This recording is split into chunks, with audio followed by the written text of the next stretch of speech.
All right. So Jay, do you want to hop in roll 20 then? Because I don't know if mine's freaking out, but I don't see you in here.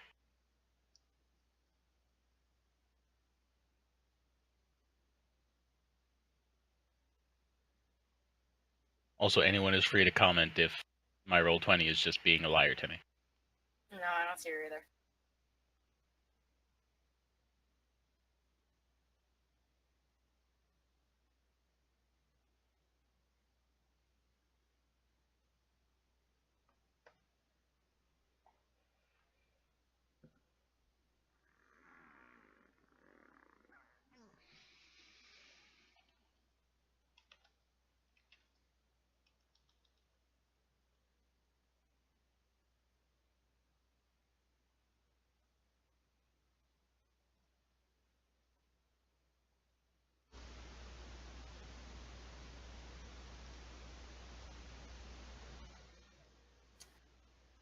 I like the wind.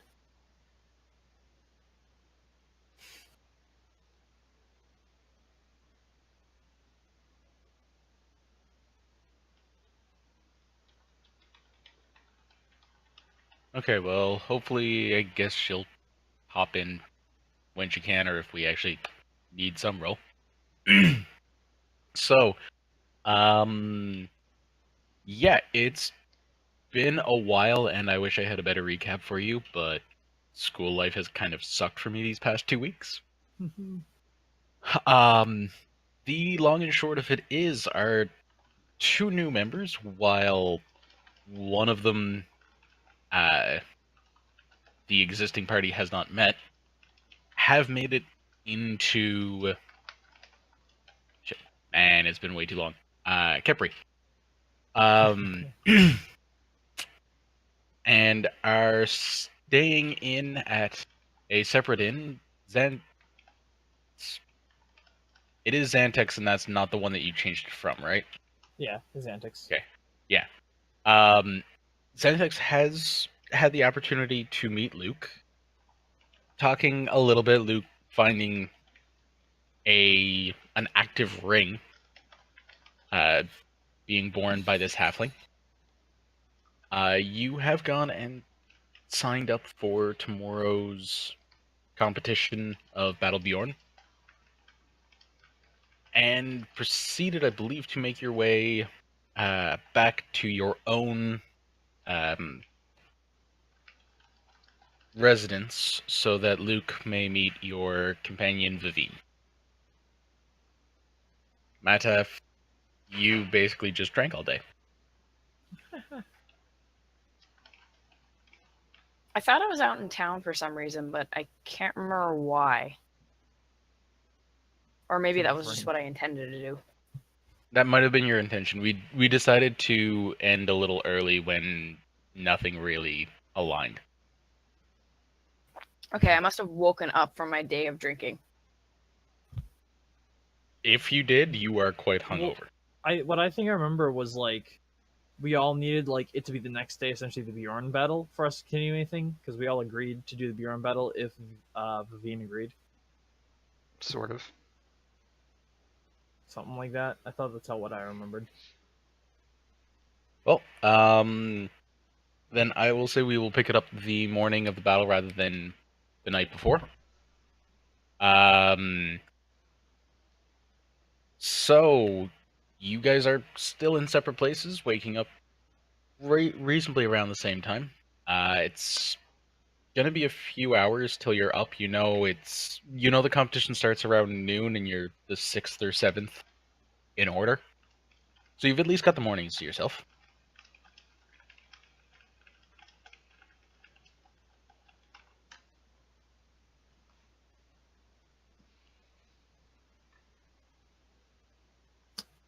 Well, Don't all jump up at once now, guys. I think we're all trying to figure out what we need to do next because we're like, oh shit.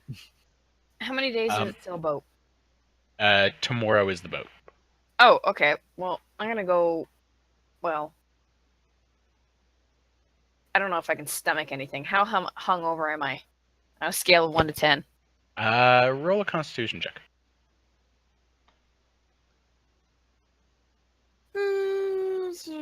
Constitution. Where's my constitution? Oh, there's way too many tabs open. Okay. I heard a ding. I'd say like 8.5. Oh, okay. I'm fine though. I'm gonna go eat first then. I love how 8.5 out of 10 is, that's no problem. 8.5 is fine. I mean, unless is 10 very hungover on your scale? Oh, 10 is like 1 is you're not, 10 is oh my god, death. Oh, okay. I thought it was the opposite way. Sorry. I thought it was the No. opposite way. No, I was like, wait, what? Yeah, sorry. I thought 10 was oh no, you're fine. And 1 was hungover. Okay, never mind. Mataf is going to drink all the water in his basin. Okay.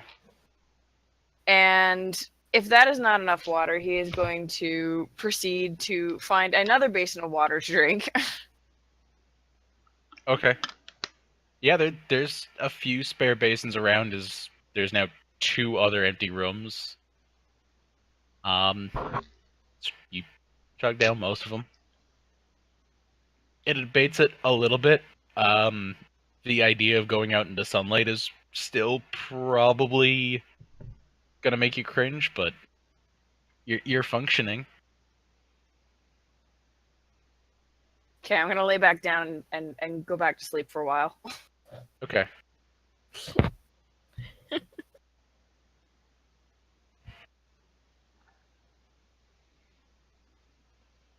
Is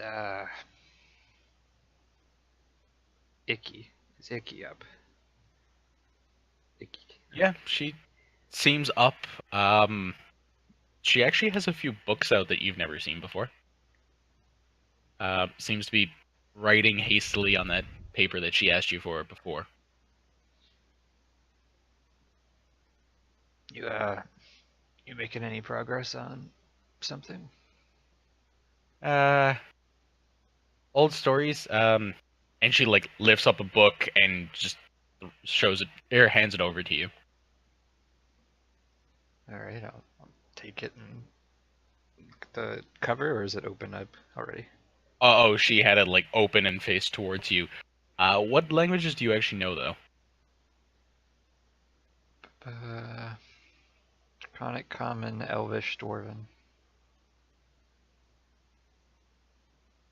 Then yeah, she handed you a book that is in a language that you definitely can't read, and I'm not sure if you've actually ever seen. Come to think of it.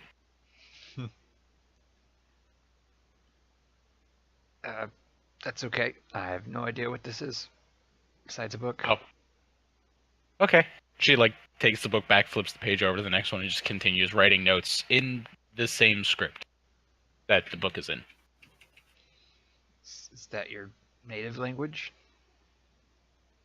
I guess.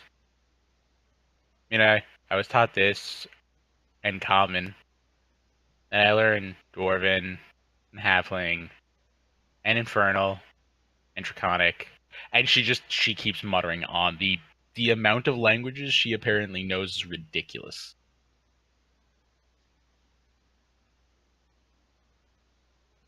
Do you perform in all of those? Some.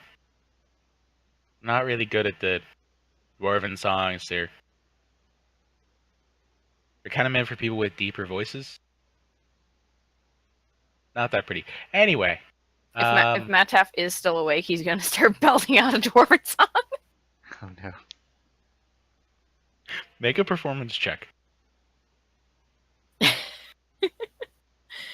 Give me a second, I gotta find my tab. Performance check? Okay. Yep. Oh, wow! It's actually surprisingly good. Nikki just looks over, like that. And you hear it's somewhat somber. Like, dwarves only have either very rambunctious drinking songs or very somber but like touching songs. It's definitely not the former, as normally those only get sung when you're drunk, not when you're hungover.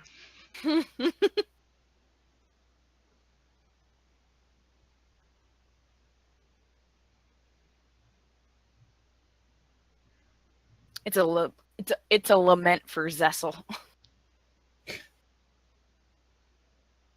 All for me.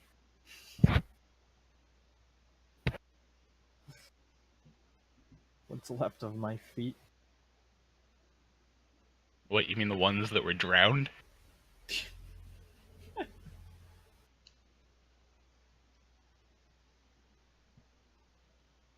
So do you two think you'd be up for leaving around noon to check out the competition?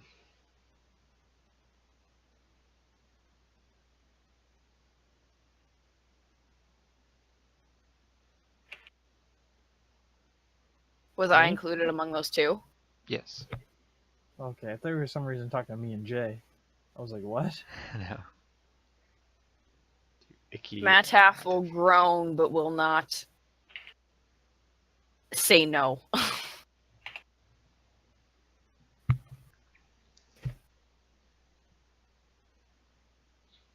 Do you need a health potion or something? Do health potions fix drinking? Never tried. Or I could just get you more water. I drank all the water. Yeah. Meaning, I should get more. And I'll do that and leave the room. Go get more.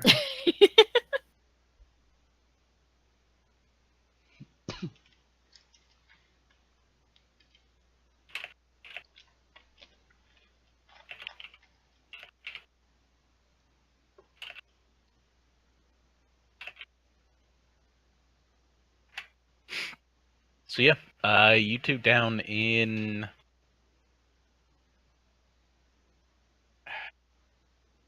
Again, it's been way too long. I'm In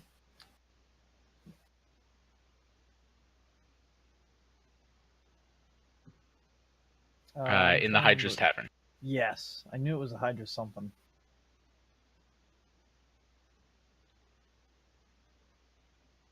I don't think it was an easy word. Okay. Well, I guess I'll knock on Vavin's door. Vavi, are you awake? Knock, knock.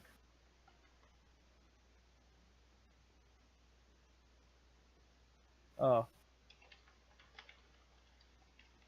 Alright. I'll knock on the door again. V, up. Nothing. Alright, well, I'm gonna go downstairs and get food then, Kev.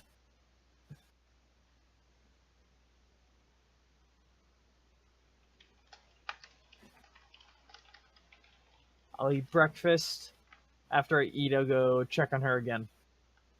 All right. Breakfast in the tavern's just 3 silver this morning. Okay. Just pretty basic food. Okay. Nice. Food. Noms.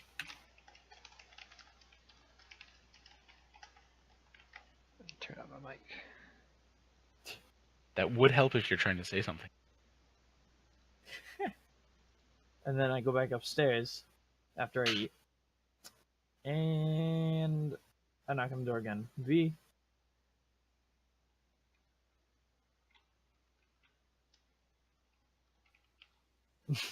You slept all day yesterday. You're gonna sleep all day today? I see the pickup. Like, Discord recognizes that there is sound incoming, but... Oh wait, you're not hearing me? No. Oh, you're She's really, really faint. quiet. First of all, I'll turn you up. Yeah, maybe that. I can see if I can boost it, but I'm using my phone since my headphones got destroyed again. You need to put your wires in a safe place, my friend. Or invest in a wireless headset. That too. I've got a wireless headset, that is the problem.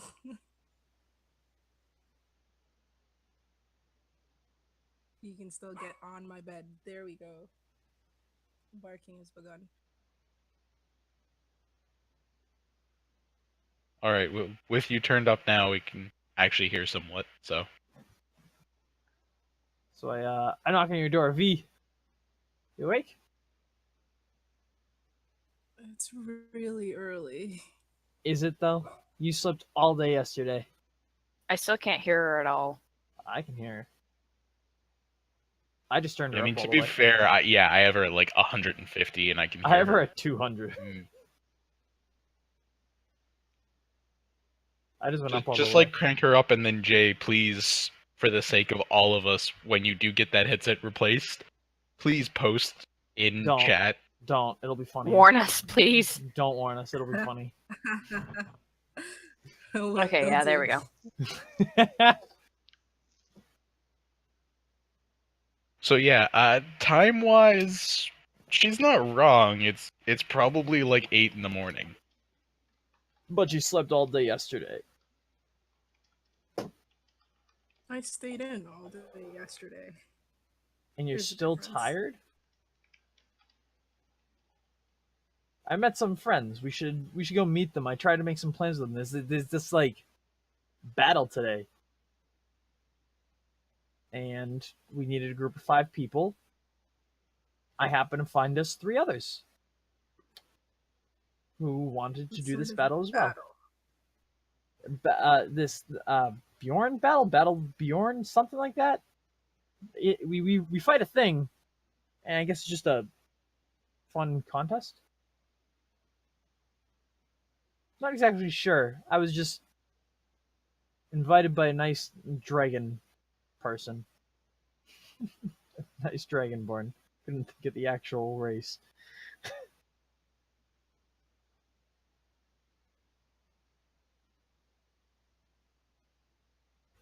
Just a refresher though for you, Zach, on a few things, Mm-hmm. because you were there during the sign up. You do know that yes, it is indeed a fight. You have no idea what Okay. you're fighting yet, as it's apparently Okay. a surprise for the up until the first match happens. Nobody knows what it is, and there is a pretty wide variety of prizes you can choose from if you manage to win. Then I shared that information instead. I was being very vague because I was like, I got nothing on it in my notes as Xantix. I've been trying to click Unseen Servant, but it's not actually casting. But I'll have the Unseen Servant open the door since this whole thing was happening. Oh, Okay. Okay, sweet. Then I'll come in.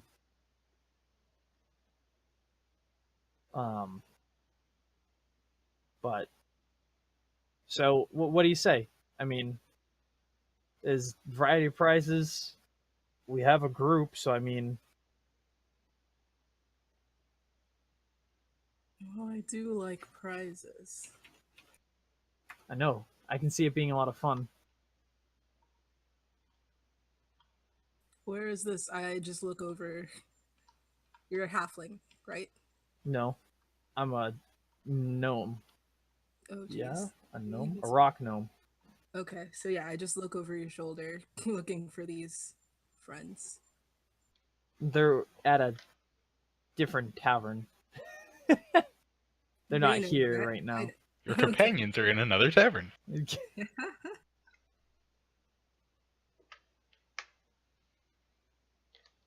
There's 3 worlds between here and there. Are you ready? I just love how it's the rock gnome who said it.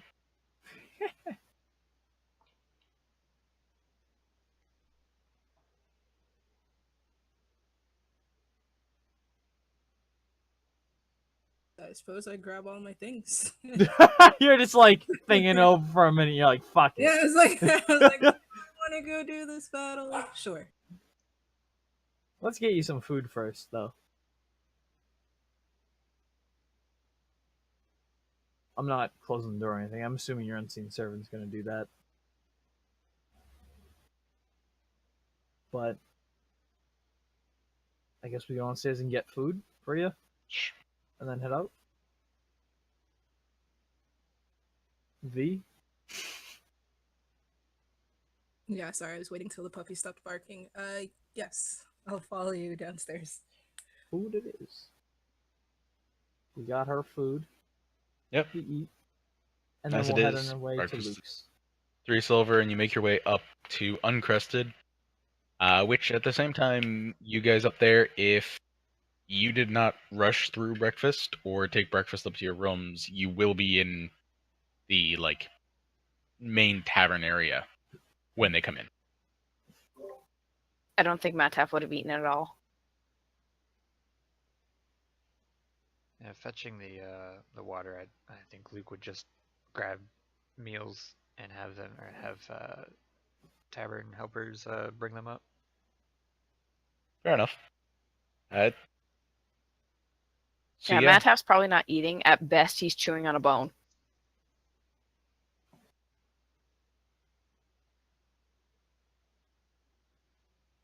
Luke, you brought Xantex up into your rooms before, right? Yes. So yeah, Xantex heading in, you see a few different people there. You can tell for sure, kind of like what was assumed, where this is a guild tavern. Looking around, you can kind of get confirmed as a lot of people are in very similar garb or actual guild uniforms. A little busier than you'd expect for this early in the morning, but then again, maybe adventurers just like to head out very early in the morning. Or maybe they know there's a dragon. But either way, you do not see your dragonborn friend, nor the very vibrant bard Iki. As I do not believe you actually saw Mataf that day. No, I think I heard a groan. Yes, you did hear a few drunken mutterings while you're there, but about it. That's about it. Yeah.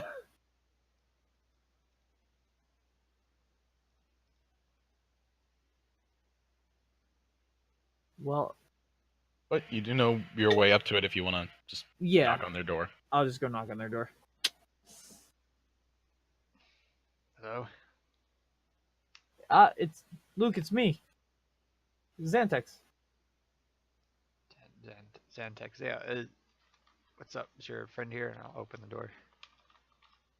Yeah, and then I point to Vivine and I go, "This is Vivine." Vivine. My Meta- friend that I told you Meta-wise, about. what am I looking at? Oh, forget. What am I looking at? Yeah.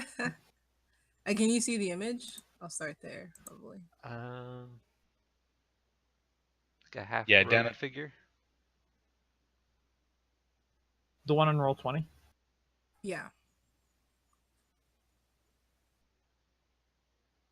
Character model or your profile picture? Oh, okay. Character model. But it occurs to me that I can't see yours, so it's possible you can't see mine. I placed one copy of each of your models down at the bottom of the map.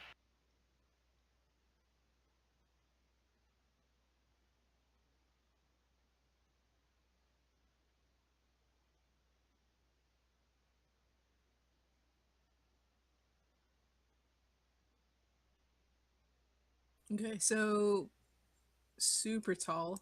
Let me double check that because that changed. Like Vera tall, guys. Does it Six- change? Does it change daily or something?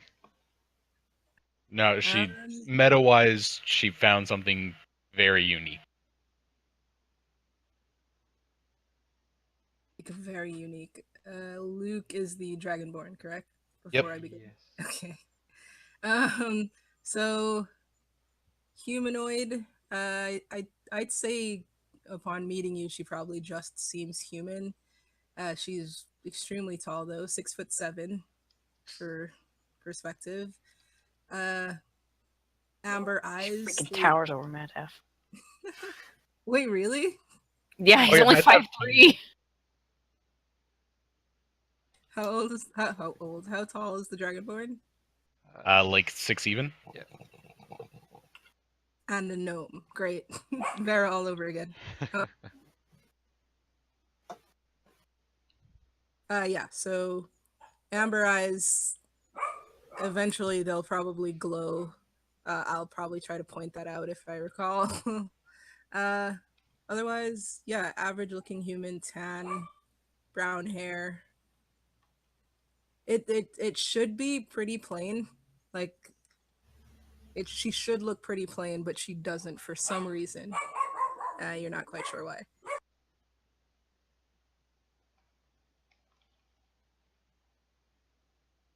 What was the name again? Vivian? Vivine. Vivian.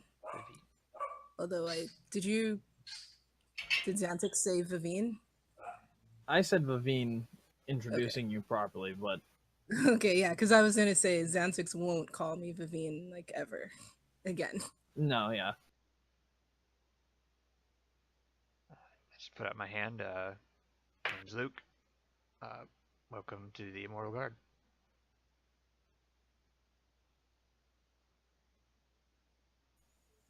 Why, hello, Luke. Oh yeah, I forgot about that part. Straight up, just forgot about that She part. looks confused. I love how that feels like what he would act like. Not you saying it meta wise. Character saying that. Yeah, Xantix standing right there in the middle of it. Right.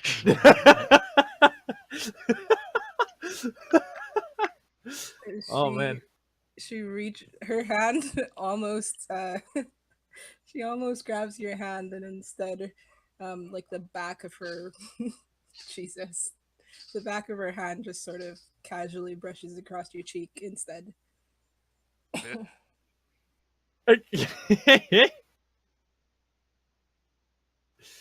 Well, come in. Gladly.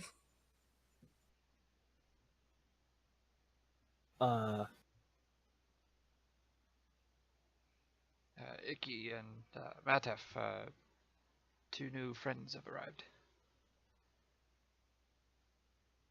Vivian and Xantix. Mataf's probably still laying down, so he's just going to sort of grunt from the other room. Yeah, and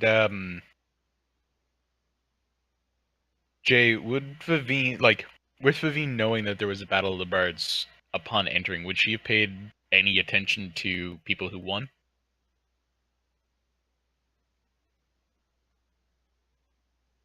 Yeah, probably. Okay. Then you're really surprised. Like at the mention of Iki, you look over and you see this rather small Aarakocra with an absolute beautiful plumage, like almost as if there was a rainbow for her entire wings that just kind of got draped over her. That really fits the description of Iki, like the bard who won the Battle of the Bards on her first time ever against seasoned veterans.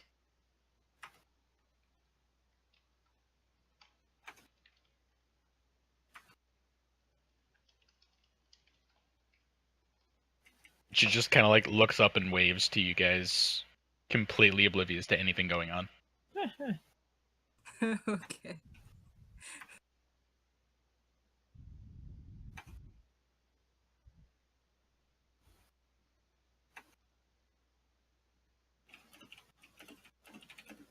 So, Vivian, Xantix has told me you use words to hurt people and fight. I just want to say something from meta-wise. I stayed very vague and very basic because I had no idea what to really say. That's fair. Well,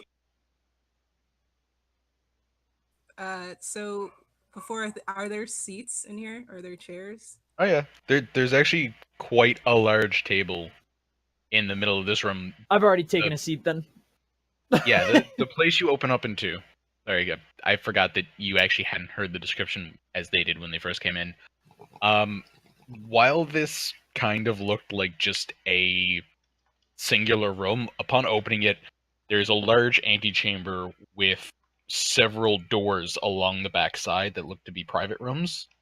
But in the antechamber itself, there's enough supplies for a guild to more or less run as like a temporary field camp.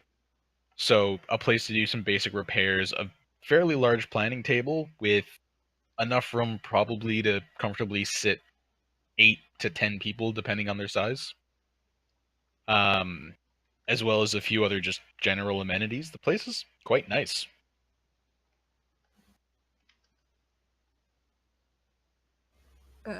Did Luke sit when he?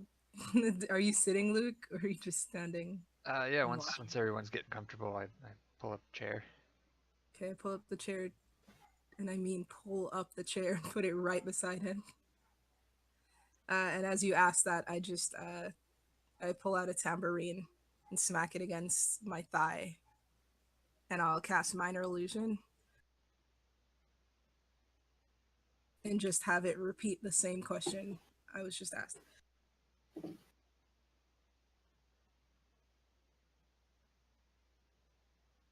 I wait for impending pain.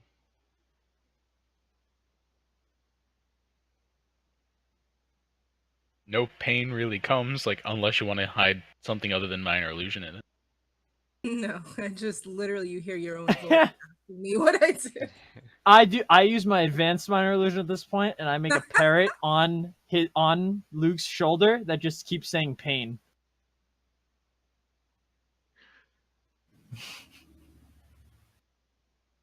I try to grab the parrot. Goes straight through it. And as soon as your hand passes through it, at that point, it kind of fades, almost like you're viewing something through like a foggy lens.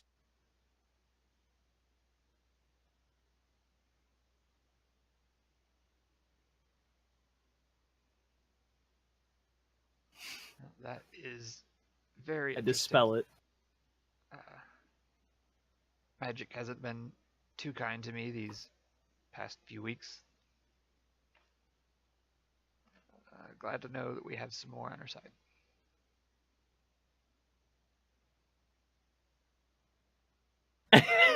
And then, oh shit. All right, wonder if I can do this discreetly. All right, and then I use message on Luke. Okay. I try and do it discreetly. I'll get you that stealth roll. Give me a sec. And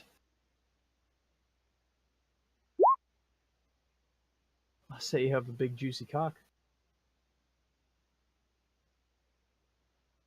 And so it begins. You started it. You started it. You gave me all these ideas now. I mean, Luke, you understand completely what's going on as you've used message before, Right. and message doesn't alter someone's voice when using it. So yeah, I just stare at Xantix. What? That's what I'm wondering.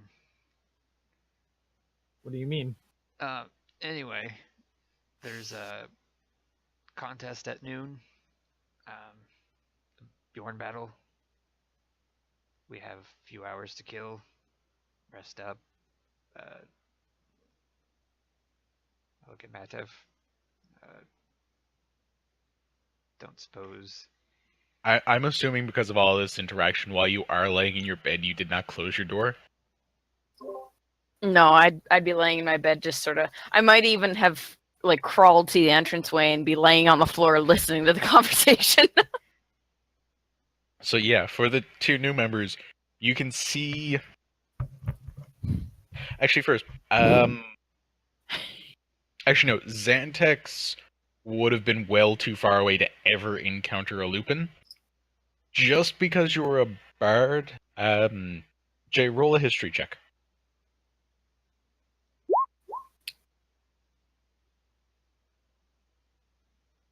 Yeah, you're not quite sure what this is. I mean, you have heard of races that are basically anthropomorphic animals, but none come to mind of what the wolf one would be. But yeah, you guys see a rather stocky, you can't tell exactly what the height is, but quite stocky, wolf-like humanoid kind of just laying there, almost like wishing for death. If either of your characters drinks, you can quite easily tell this is a terrible hangover.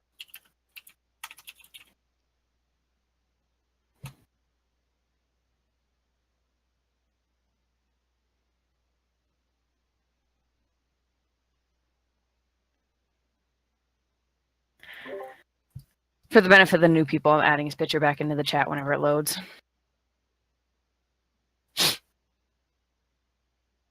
But yeah, I'm probably just like flopped out on the floor, somewhat paying attention. I'll just whisper to Luke. Where's Iki in relation to the table where we're all sitting? At least I assume we're all sitting.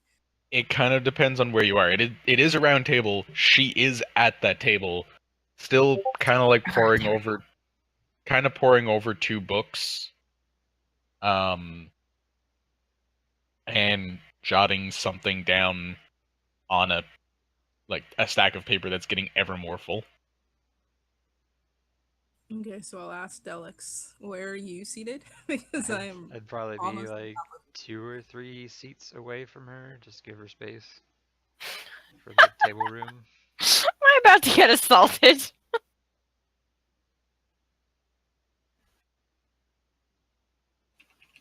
Let's find out.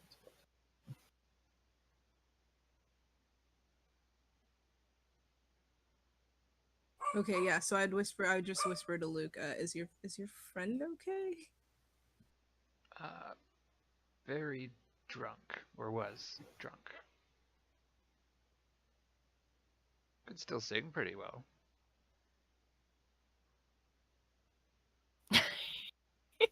He's a singer. You've got a lot of performers in your group. It was a surprise to me. First time I've heard a dwarven song be belted out by Matt Teff there.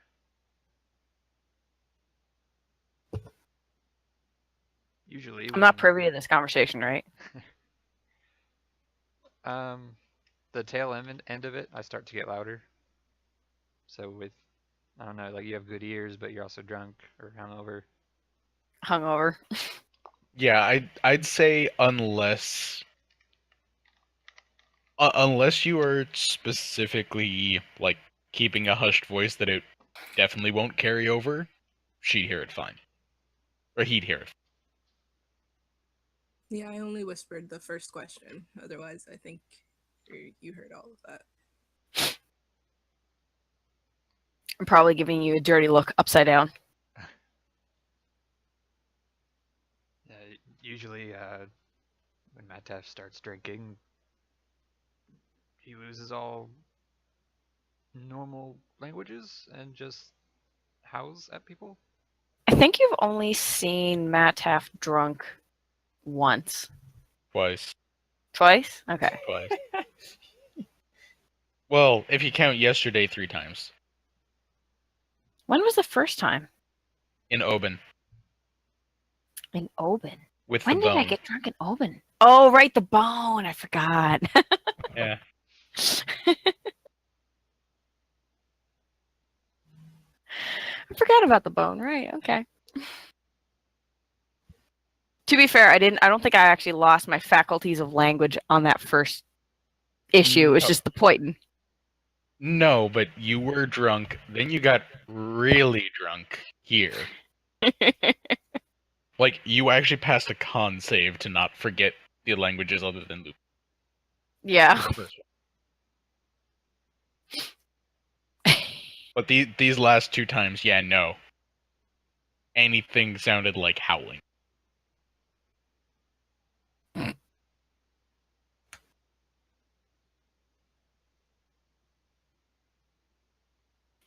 Howling or barking or growling.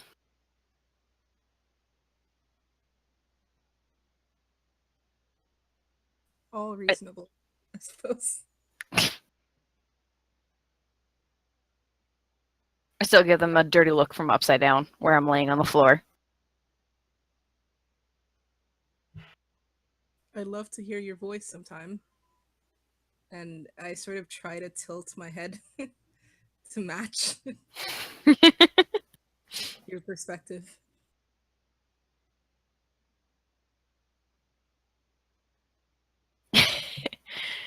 I will.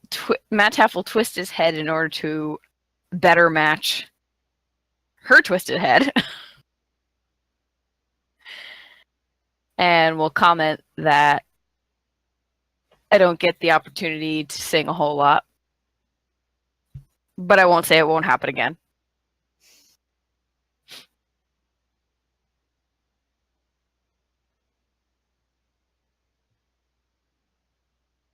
Do I know whose idea it was to sign up for this fight? Was it Xantix or the group? They initially like, brought it up, but I thought it was a yeah, cool idea, so I was like, let's do it. Why not? From we have what two people here. We can totally. yeah, from what you know of Xantix, it might not have been his original idea. It equally could have been his original idea upon hearing about it. But you definitely know that he would be a proponent of this because there is rewards, and something of the reward probably sounded magical.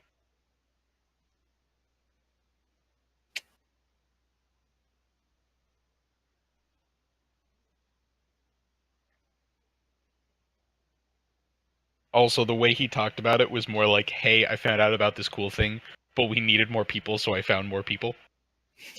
That's Yeah, very exactly. true. That's how I remember it. So, but I will lean into Luke. I was gonna say look up into his eyes, but I suppose look down. Look down into his eyes and just, do you know anything more about this battle? He was sort of blathering on, and I couldn't follow. Well, a group of people sign up and fight a random prepared event, usually creatures related to Bjorn.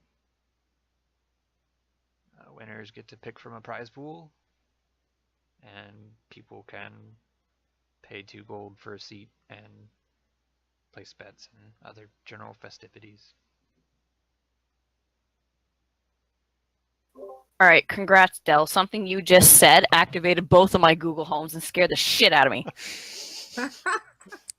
Perfect.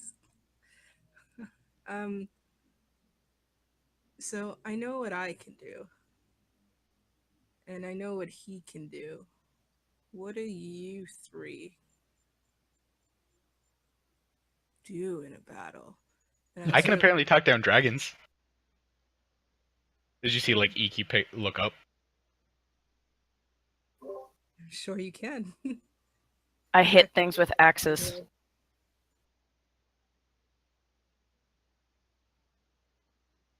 You gonna be able to do that today?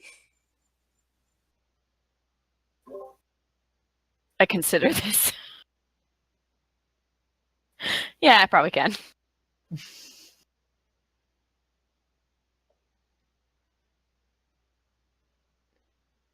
I too hit things with axes, not as big as Matef's, but I use 2 more often than not, and dabble a little bit in magic.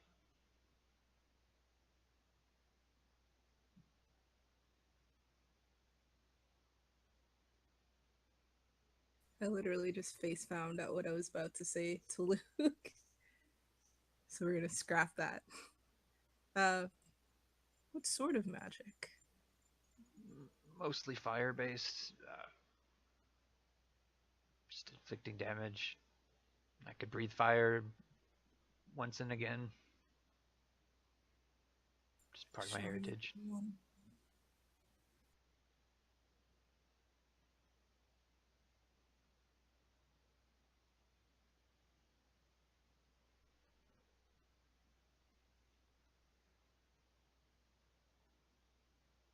Sorry if you said anything, I might have talked over you.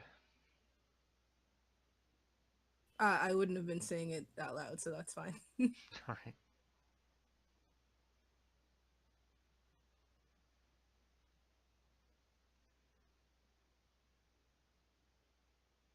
Okay.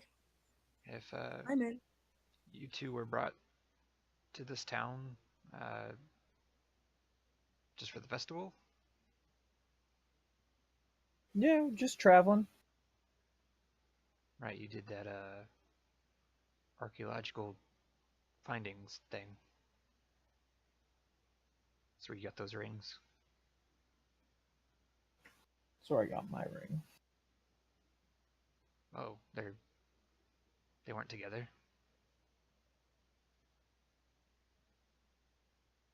No. Then may I ask, Vivian, where did you get the guild ring? And I might reference mine.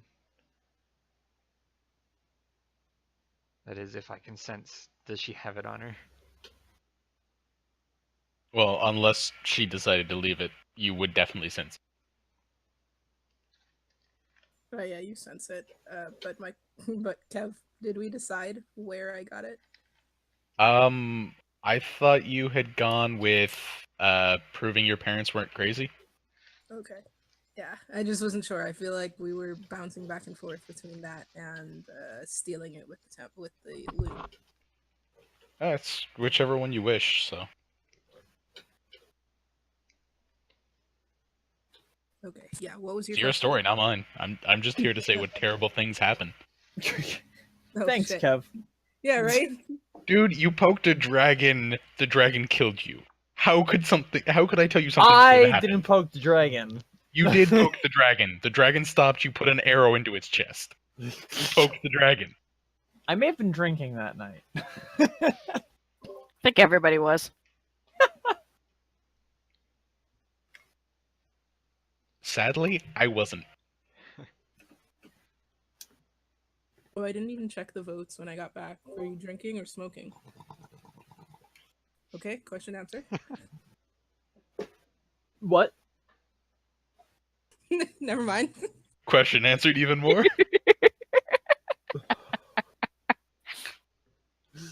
The timing on that.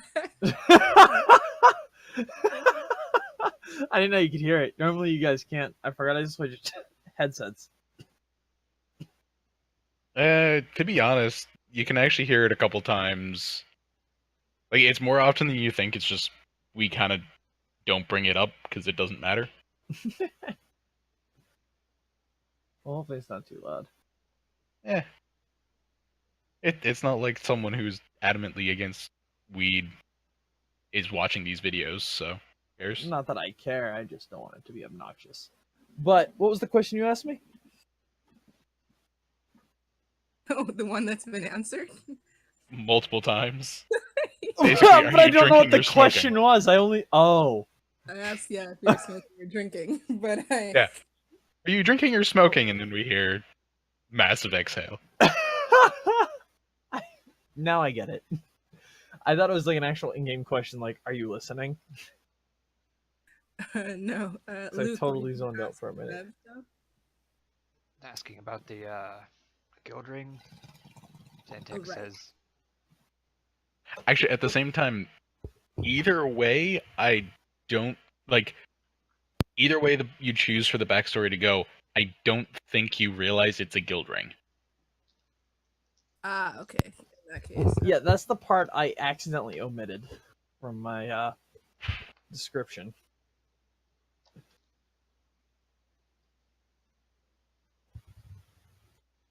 not quite sure what you're talking about. Does anyone have it visible? "Yeah, And by Oh yeah, using like multiple people yeah. have it visible, so I Luke can. Luke is referencing a ring. It's not exactly the same as yours because as I made a note and I want to clarify one more time to make sure, officers and the guildmaster's ring do look quite similar, but like they are visibly distinct from just general member rings. So he is pointing to a signet ring that looks incredibly similar to the one that you do have.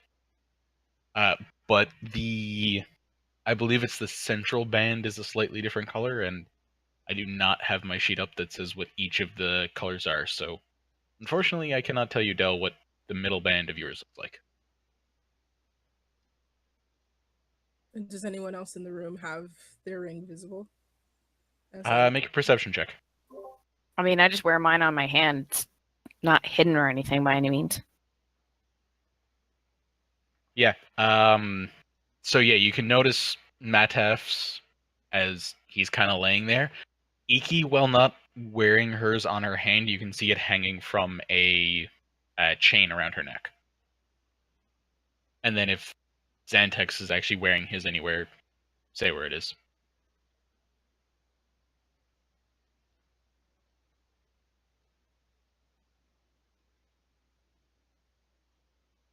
Okay, well, 3 is enough, I suppose.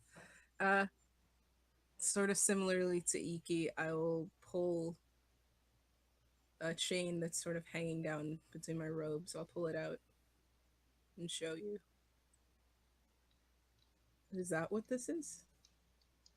Yes, it's a big guild ring representing you as a member of this guild, assuming it is yours. I knew it. What did you know? You see her sort of just staring at it, holding it in her hand, staring.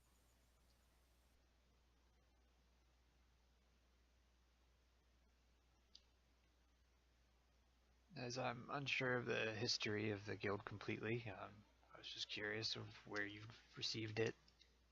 If most of us here randomly got ours as well.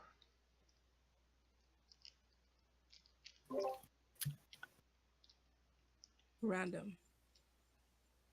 I can't speak for anybody else, but I don't think Mataf has ever actually said where he got his ring to anybody else. Yeah, so I used a vague word. I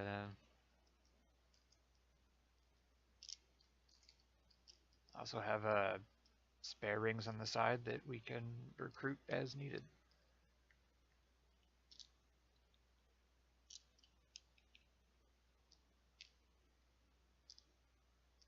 She just nods, sort of still twirling it in her hand.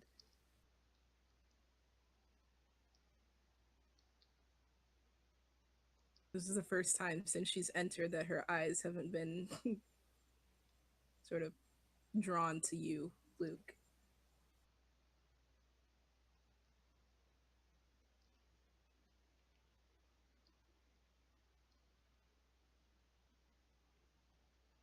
Seeing the ring now, can I see that it's not active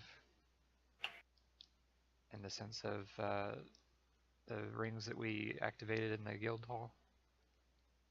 It's it's not the same as any of like the officer rings were, but at the same time, upon giving Iki the ring and it fixing, it looks the same as hers. It's the same style that Xantix's is, and like points, and they do also look distinct from the rings that have no one bound to them.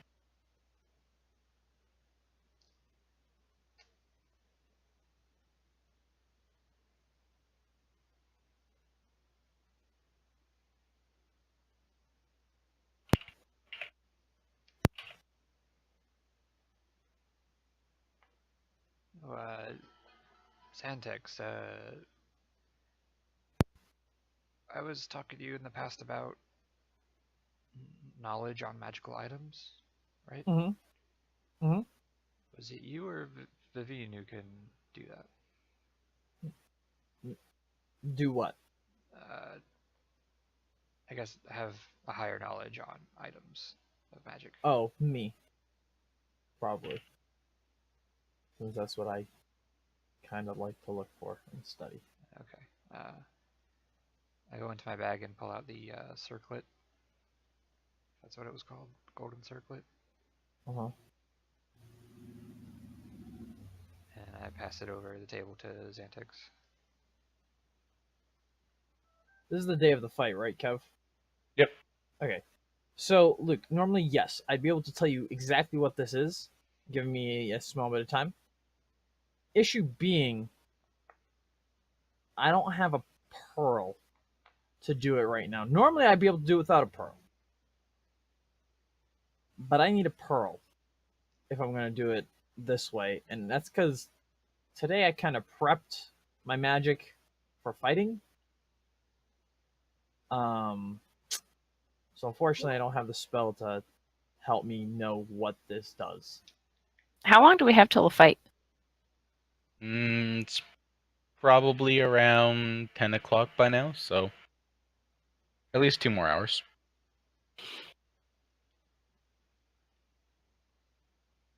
So I can tell you either tomorrow, or we can find me a pearl that costs about 100 gold.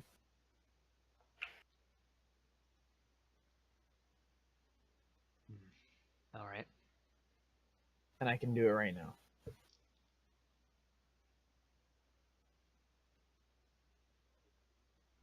And I slide him back the circlet. Your choice. All right. Noted. I'll put it away and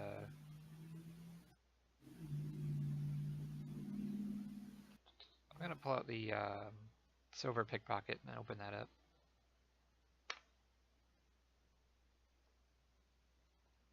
The silver pickpocket? Yep. Oh, sorry, picked pocket. For a second there, I thought you were talking about, like, thieves' tools. It's like, when did he get a shiny set of thieves' tools? So yeah, roll D100.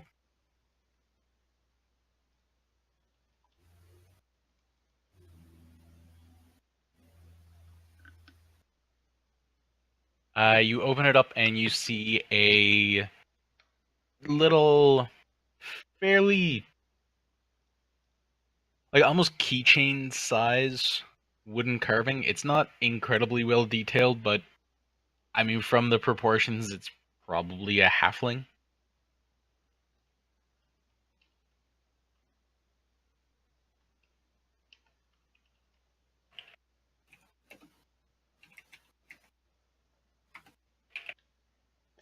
Okay. I'll leave it in the bag and put it away.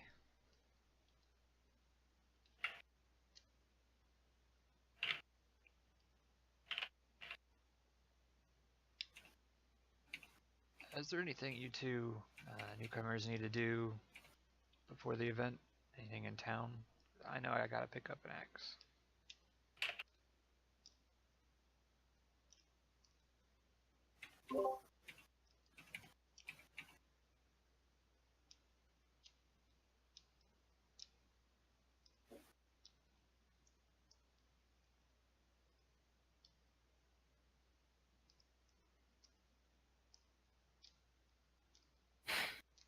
I'm assuming you've eaten as well, or do you need to order something?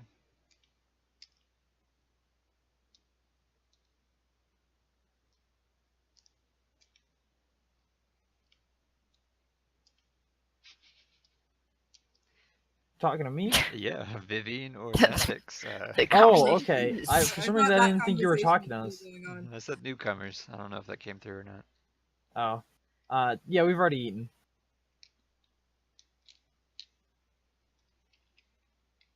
You said you prepared your spells. Anything in town you need for those spells? No, just if you want to do the identification of that magic object. I need a pearl. But Yeah, that'll have to wait. okay. Well, other than that, I'm good to go. Kev, can you just double check my task page and verify that the lightning steel axe stats are okay? I copied over the regular great axe stats, but it was a silver great axe, so I don't know if anything's wrong. Sure. So I couldn't remember if silvered weapons had like a passive bonus to damage or attack or anything like that. No, everything looks fine. Okay, thank you.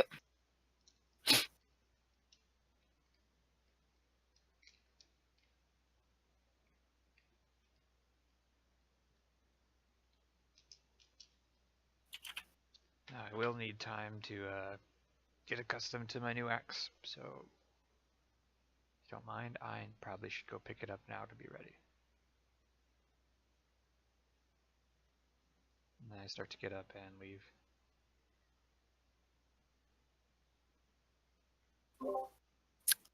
I'm gonna follow him as far as the leatherworker shop where I have all my ice bear stuff.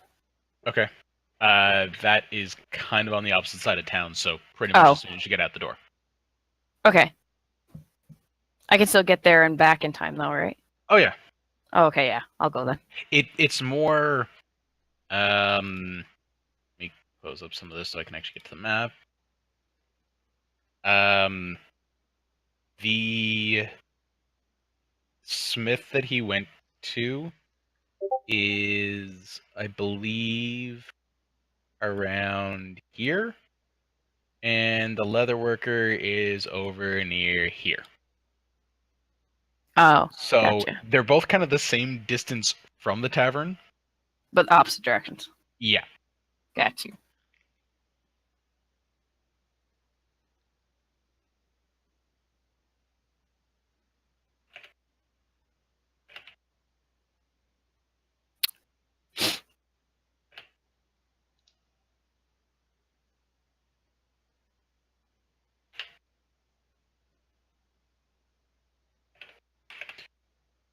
So yeah, given distance, Mataf, you'd probably arrive first, and Vivine and Xantex, if you guys just want to stay in their room, by all means, you're alone in their room with Iki, or you can head out and do whatever you want. I got no cash.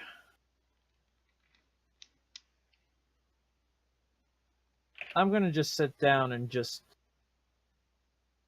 tinker with nothing. Alright. I'm gonna pretend like I'm working on something when I'm just putting something together and taking it apart and putting it, just killing time.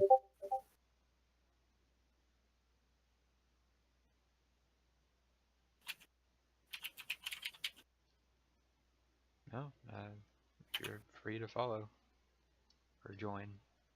Probably wouldn't keep you behind me.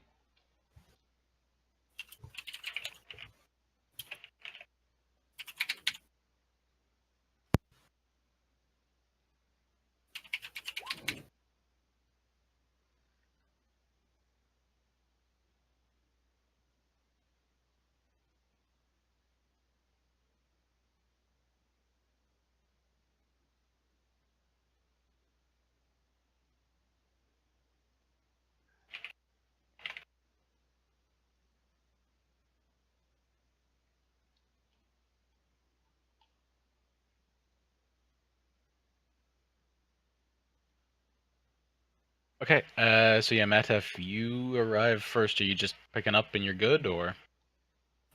I'm picking up, and I'm gonna see if they have a I'm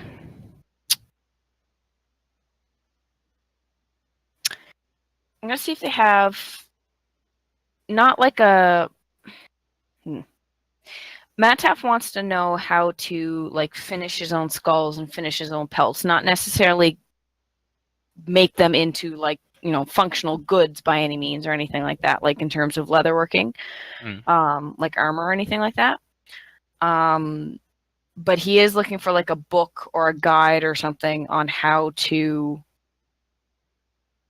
finish raw animal products, for lack of a better word.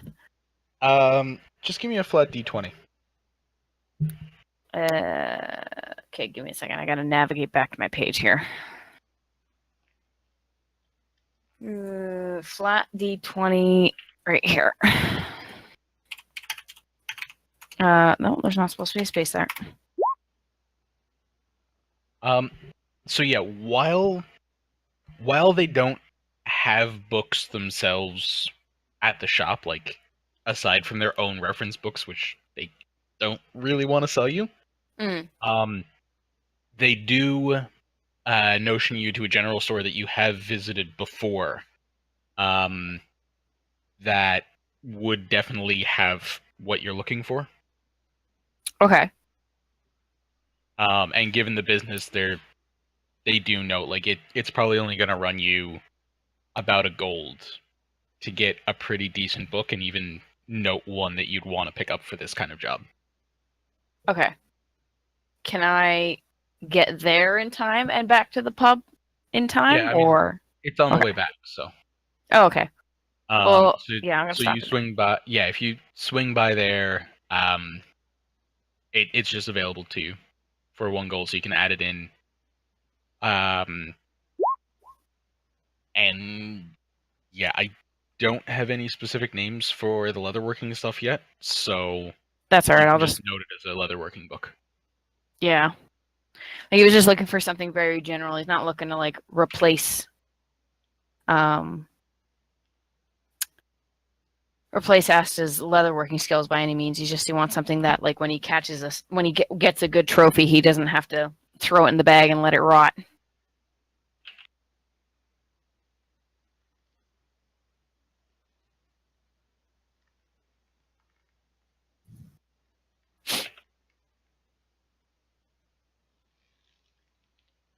Yeah, just give me 1 second, guys.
Okay, I think that covers most of what I had to do. Okay, so yeah, Luke, you make it into the shop. It is pretty quiet, but still opening. It looks like there is no one else here today, at the very least. The Dragonborn is still there, and she's actually paying somewhat attention, not working on it. Ah, you're back again. Suppose you're looking for the axe. Hopefully I have the timing right. Yeah, finished up a little on the late last night, and she gives a slightly exaggerated yawn. But reaches under the counter and brings up a fairly well carved through axe. It is still the same blue color, but there's no distinguishment. Like you wouldn't know that this was the old axe. And she kind of looks. Shame I had to cut down all of it, but I mean, that's what you want. Is what you want. do appreciate that. Don't suppose those shavings could be used for anything, could they?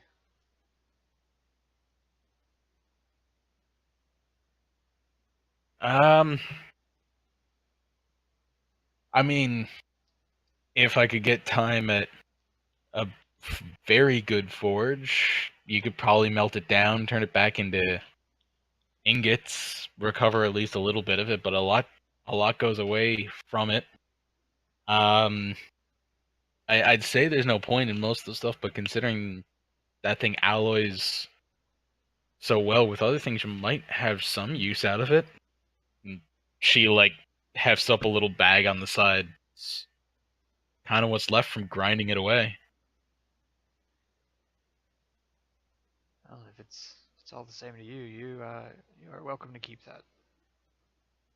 Well, thank you. I might have some use for it. Like I said, it can make a decent alloy. I might be able to make something decent out of it in the future. And I go to pick up the axe.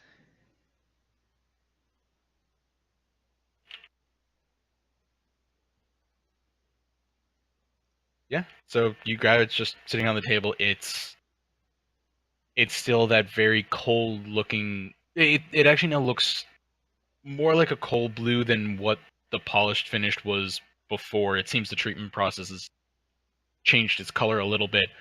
Um, Even looking at the edge, you can tell it's razor sharp and honed quite well. Um, some of the original rune work that was placed in it, more even from your inspection, it was more decorative than anything.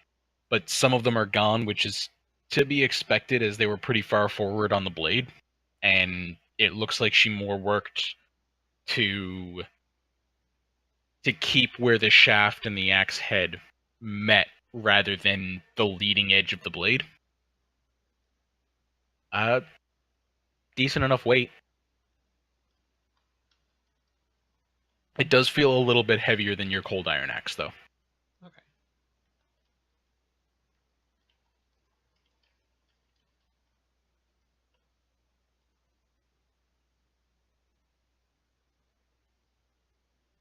It looks rather well and impressive. Can I get your name again?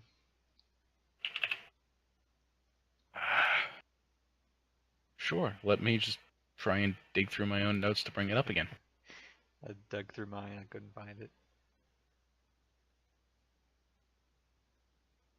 Well, if that's the case, I can just bullshit and retcon it. Yeah.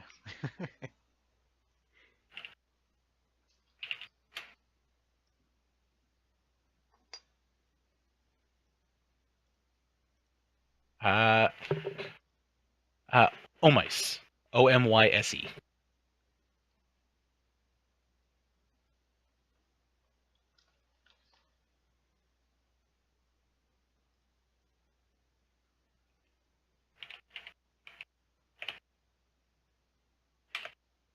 Well, thank you, Omais. Are you going to be spectating the battle today? If I get a little bit of time, there's quite a bit of work that came in. The Blackguard yesterday came in massive order. Something about hunting a dragon. But I mean, they pay well, so who can complain? Business is good. I wish them a good hunt. Yeah, run the business as best you can with this new festival every year. After that, it probably dies down quite a bit. It's normally not too bad. I don't get too much from it. A few people come in here and there, and every so often I get commission work. Two of the blades actually that are up as prizes I made. But I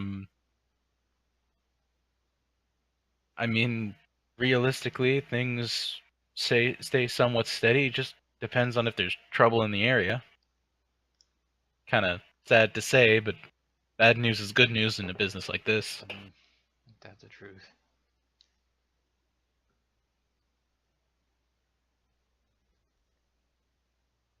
Though with the trouble brewing over in the Maw, that might pick up business a bit. Do I know the trouble she's speaking of? Have you tried to keep up in current events? No. Then nope, you have no idea. What's going on in the mall?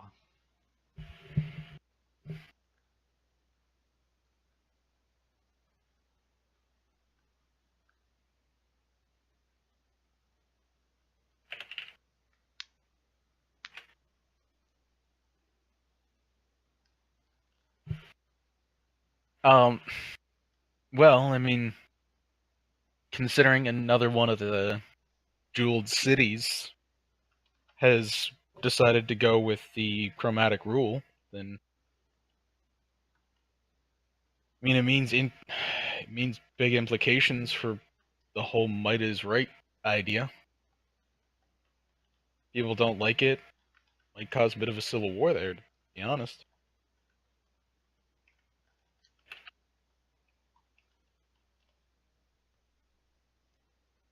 And are you just making product for whoever pays more? I tend not to like having my stuff go to genocidal maniacs, but if a person comes in and orders, I don't. I mean, with yours, I didn't ask where you plan to use the weapons, so. Fair enough.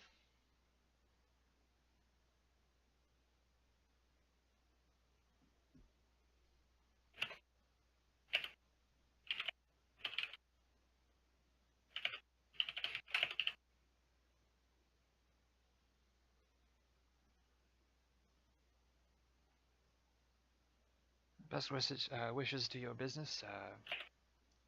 Be taking my leave. To you and your ever-changing group of friends, as she gives a nod over to Vivine.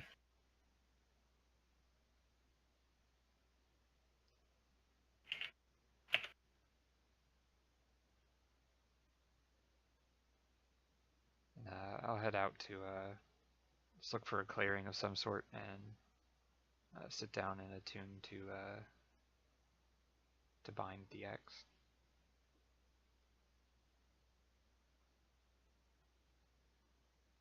Replacing the whip.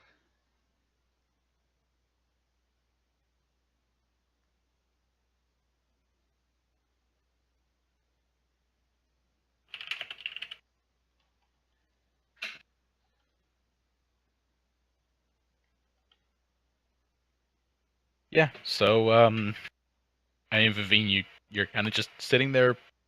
Actually, what is Luke's binding process? Is it like quiet meditation? Is it Yeah, like practiced combat, certain drills? first he binds it by doing like a monkish style meditation, just like holding it, meditating with it, and then once he thinks he's done, he starts swinging it around. He might throw it a distance and bonus action it back. Make sure it's working properly. Yep.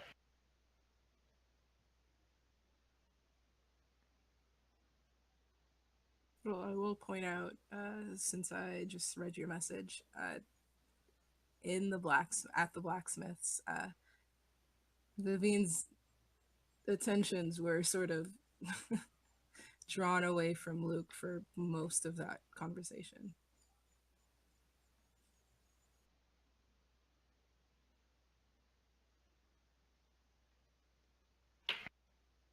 Seems her All right. interest was piqued by the blacksmith instead of Luke.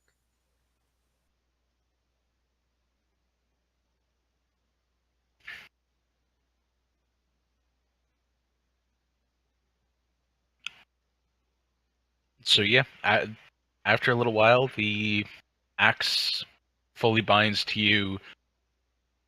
You can feel the natural work of it, throwing it out a couple times. Takes a little bit getting used to the weight. In the actual, like, I'm throwing to try and hit it into a tree, but each time it seems to jump back to your hand with no problem.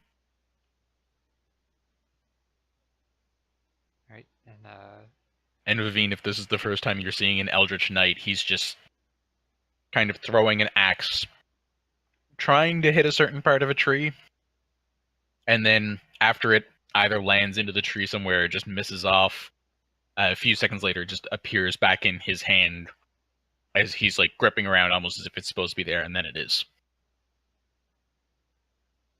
Every time he actually hits, I will clap. So a little golf applause. And stat-wise is same as a normal hand axe, just has the lightning bonus property. Yep. Melee condition. Okay.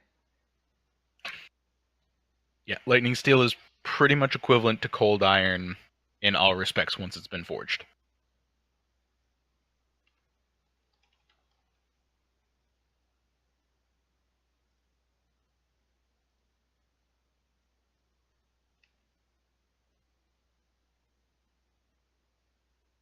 Okay. Once I'm satisfied with the attunement, I'll head back to the inn. All right. So yeah, Luke, you would have actually Mataf would have made it back just a little bit before you, but you guys all make it back. It's probably about 11:30 now.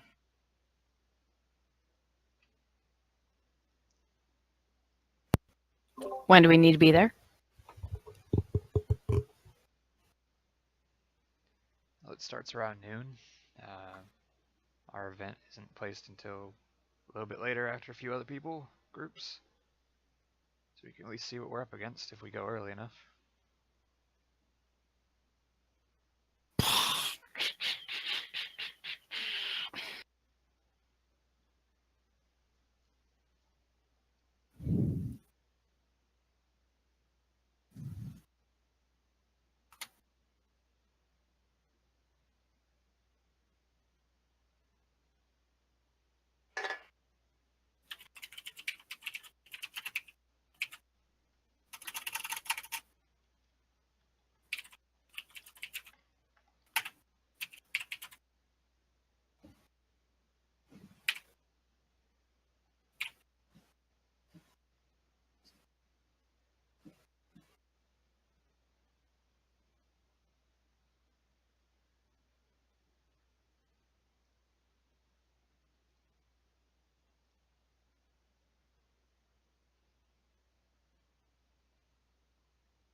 The stuff that Mataf picked up at the Leatherworkers, I just threw in his room.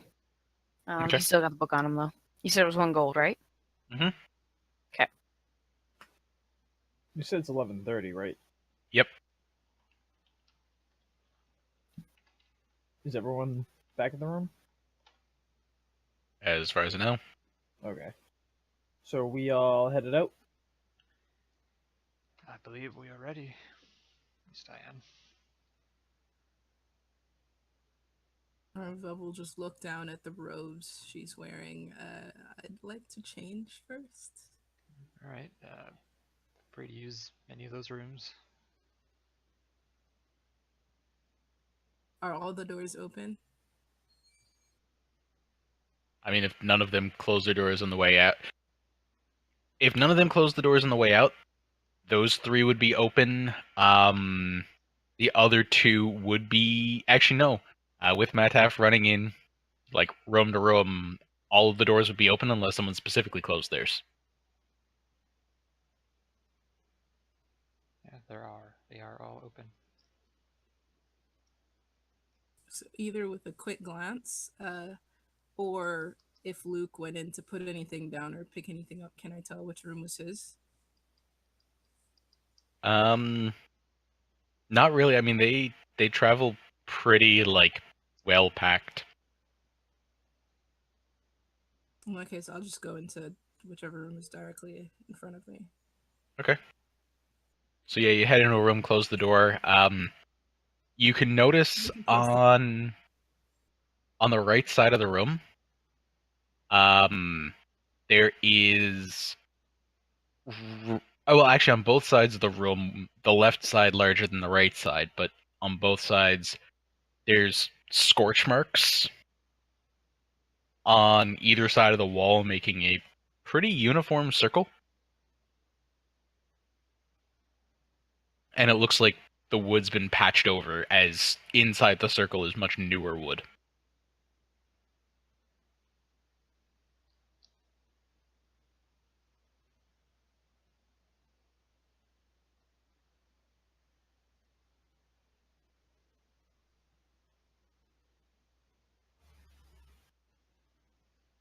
So she would switch into her studded leather. All right.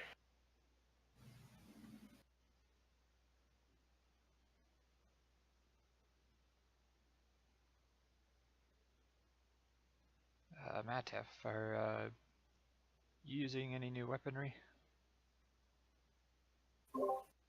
Yes.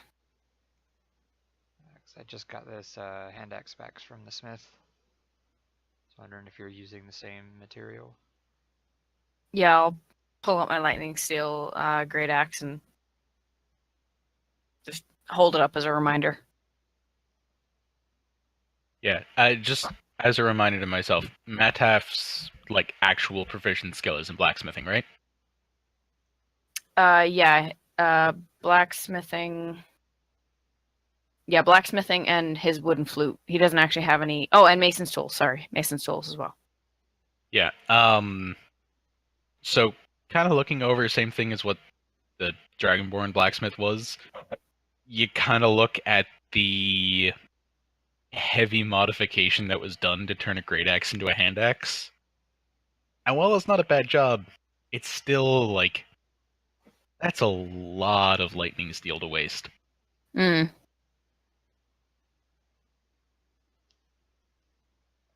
I'll probably look at it and then just kind of grunt then.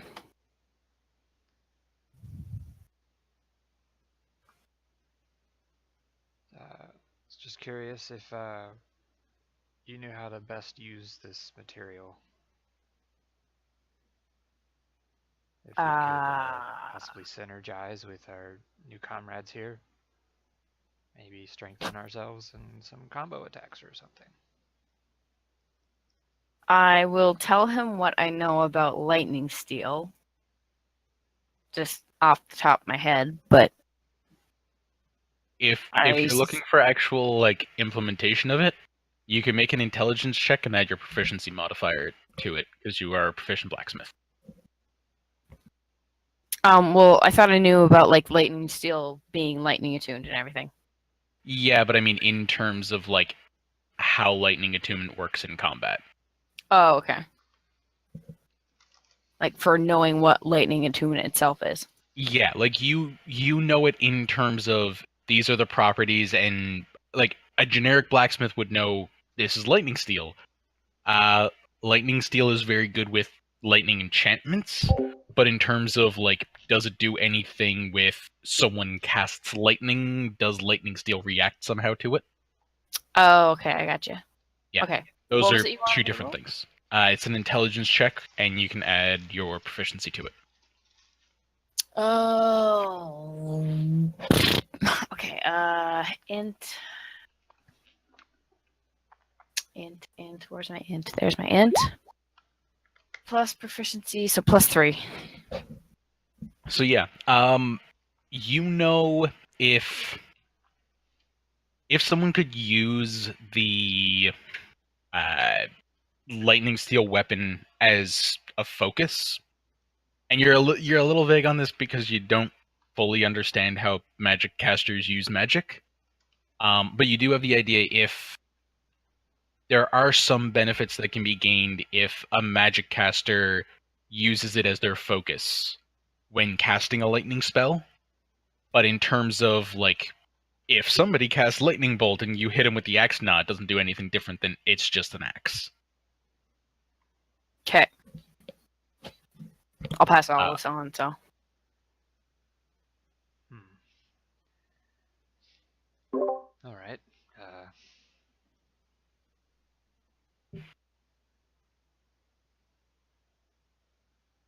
I'll keep that in mind. I don't know if I know Icky. You said you actually showed me you cast lightning magic before, right? Yeah.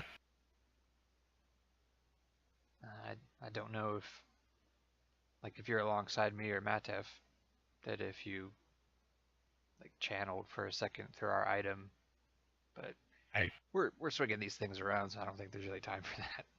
Yeah, I don't really know how to do that either. I mean, normally I just, hold my hand like this and she just like gives you the middle finger and then say the words and I know not to say the words right now and she kind of like just waves her hands almost as if she's done that before by accident. Um, but yeah, and I mean like if I have my loot and do it like that, then that'll work, but I don't know how to do it with an axe. All right. Thank you.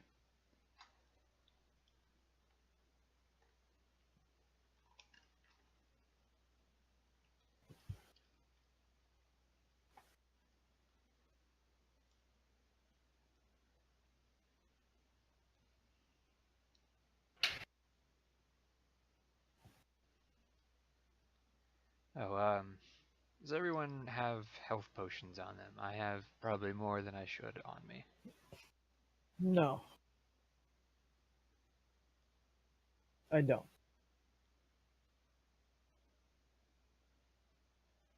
If I gave you one, would you use it? Maybe. It depends if I need it. I'm hoping I won't need it.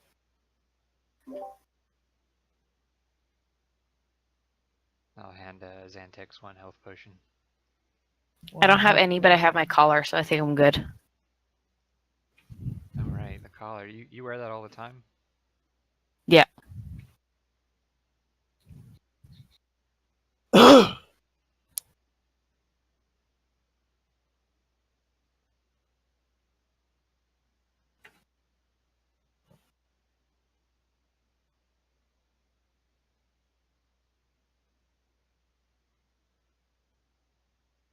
That's pretty much everything. I think I'm set. I do have spare arrows if anybody uses a bow. If not, I'll just leave them here. Would I be changed at this point? Yep. Well, you'll see the Vev has a short bow against her back.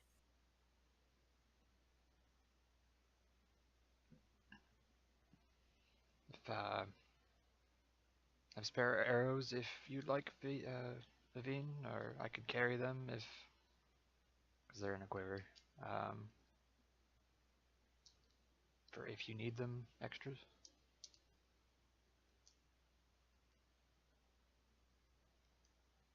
I'd appreciate it. Thank you.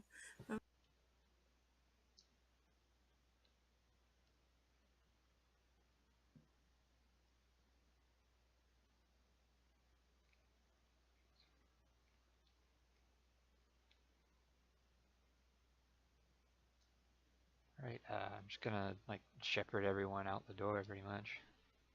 All right. So the group of you make it down to the arena. As opposed to most of town you guys have been going through today, which has been pretty quiet.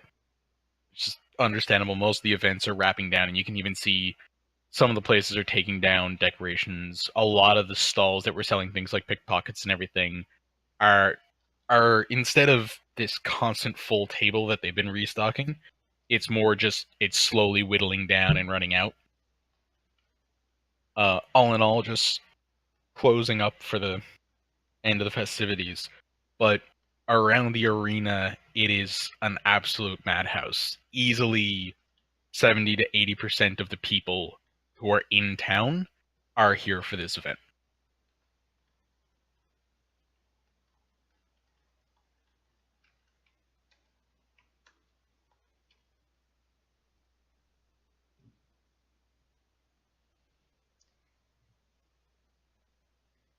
You make it there, and heading back to where you were before, it seems that the people who have signed up to be competitors are brought in to a much different area than just up in the stands.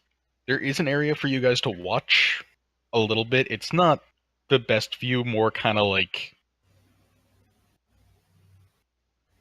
think think almost at the same level as where a dugout would be in a baseball diamond, except it's actually like covered over stone weighting. Actually, for any of you, which I assume there's at least a small amount, who have watched Dragon Ball, like during the martial arts tournaments, that waiting room that everyone's just like looking through that slit window. Okay.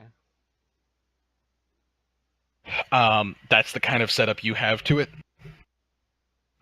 It seems that you like getting there. There was one round that you have missed, but there's still 4 more groups ahead of yours.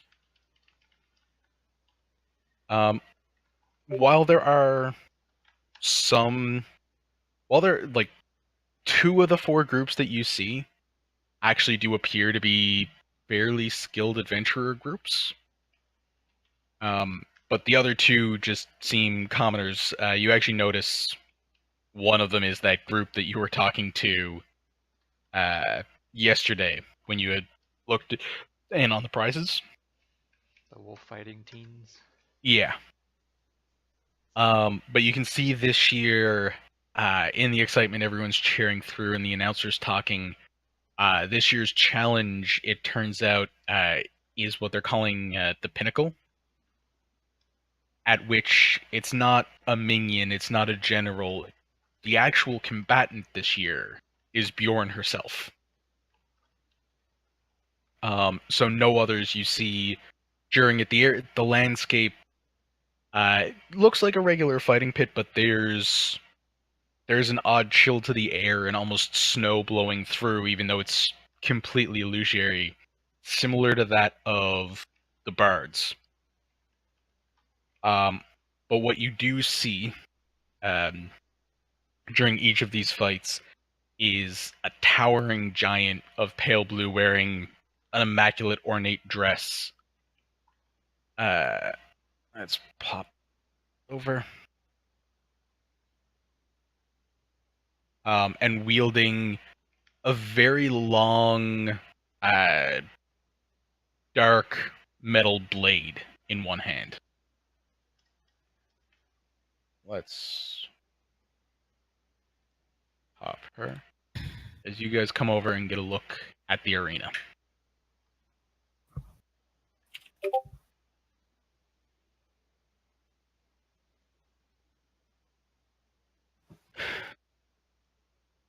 So overall, you watch through, one of the adventurer teams do actually manage to beat it, though they, like, as they come back, you see they're thoroughly exhausted. No physical wounds appear to be on them. But they're limping almost as if they were grievously wounded. As they get back into this dugout, they pass through and you see a little shimmer of the gate. They kind of perk up a little bit at that point, feeling okay, they're all good. Cheering through, and you start to hear little arguments over, do they want this prize? Do they want that? Kind of thing. But they have been claimed to be the first ones there. As they continue through, you watch the next 2 teams, which are the ones ahead of you, just get trounced by this illusory giant. And the wolf team, I mean, they had spunk and bravado. You're pretty sure they didn't land a single blow.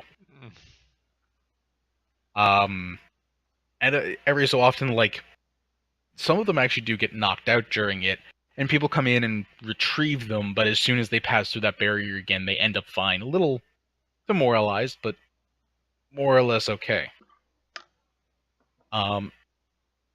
As they finish up and some stuff gets cleaned up, the crowds are cheering a little bit of a break. One of the announcers comes up to you, specifically Luke, looking at you. So you're... and did you guys record your names for the sign-up, or...? Written down like Immortal Guard. That's about it. Okay. You guys are the guard, right? Yeah. All right, over there, head up. Yeah, they should be calling your name any minute. Head up, and best of luck to you. Thanks. I'll lead the way, I guess. Right. So heading through, you hear a little bit of announcements, making sure everyone's back to their seats. Are these not bound?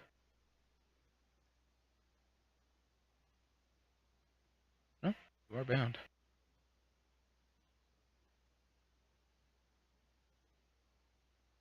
Oh, that would be why. So you guys head out and can arrange yourselves as you wish. Great. I still don't forgot to get that token for Iki.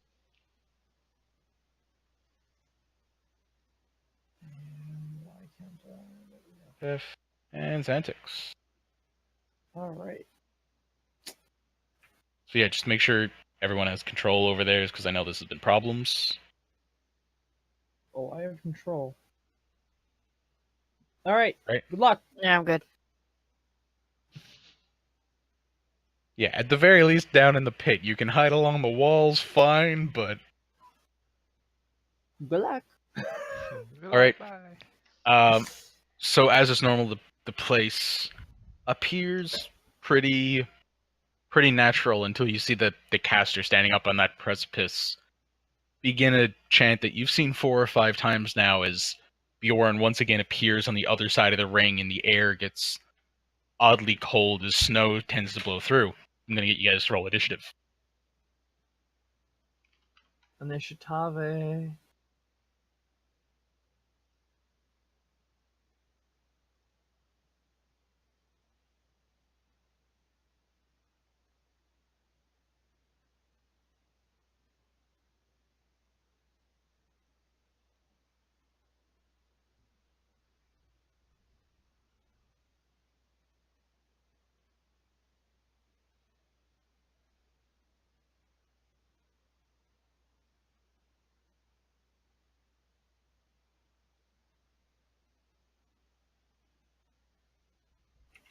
This and Huh.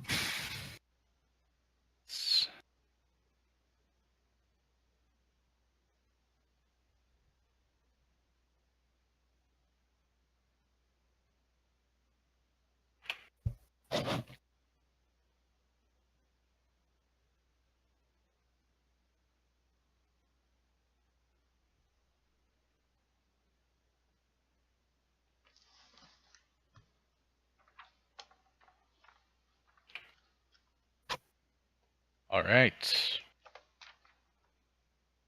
Vivine, you're up.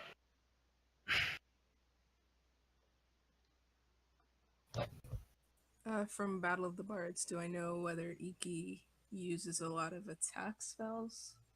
That is more than Xantix? From the talk of like Luke saying that she can hurl lightning,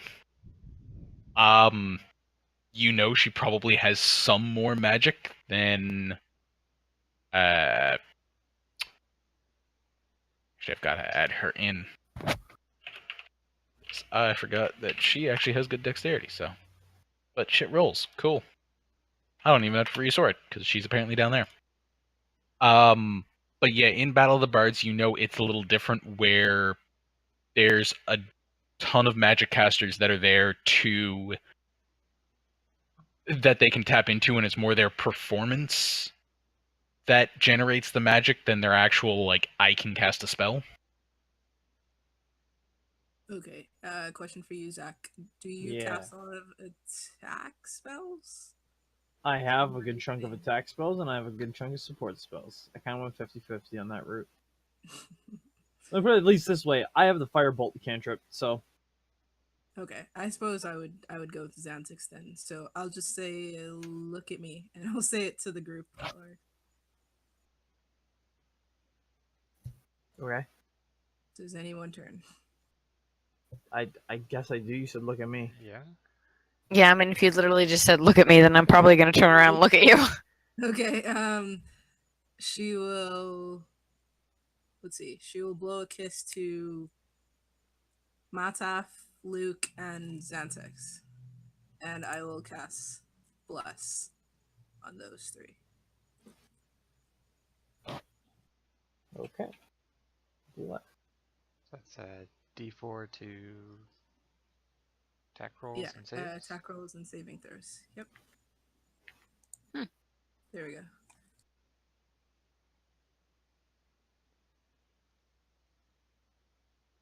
Up to 1 minute. So for the next, like, 10 turns.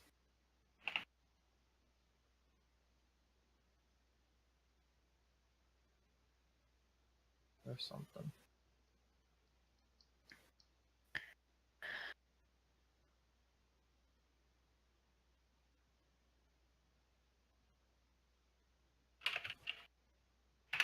All right. Is that all you're gonna do for your turn, or?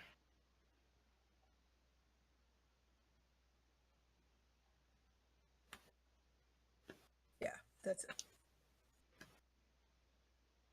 All right. Fine.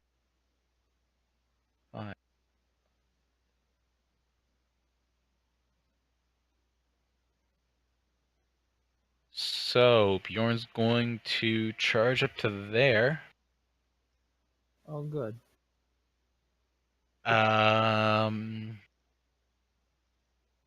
Yeah, and that's the range she can move. So, let's see, what abilities does she have? Oh, okay. So you're gonna see her grip that large sword in both hands, hold it to the flat, and you can see runes written in giant. If any of you can read it, you can understand what's written on it. But they quickly glow blue as she brings it down in a big sweeping arc. She slashes forward as three icy blue bolts come sweeping towards you guys.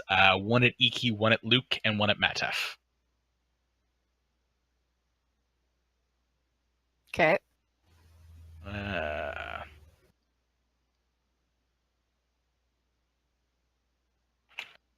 I haven't raged yet. You will after this. So Half your health. she misses Iki.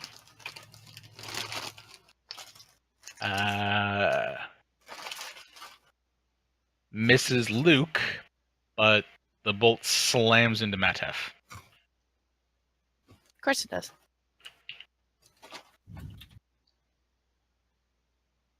She can.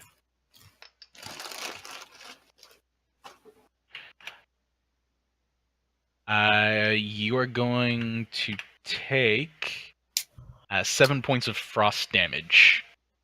And this is the thing, it slams into you, and for a second, like it almost feels like the bolt passes through you, and you feel an intense cold as it snaps. You look down, and there's no actual frost on you, as you'd expect when being hit by a bolt like this, but it still feels similar. Oh. Matef. I rage. All right. And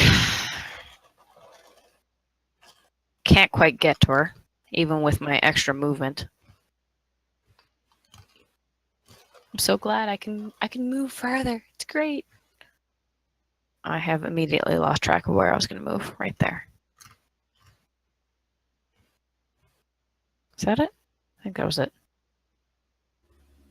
I think that was the spot. Let me just check. Yeah, that was the spot. Okay.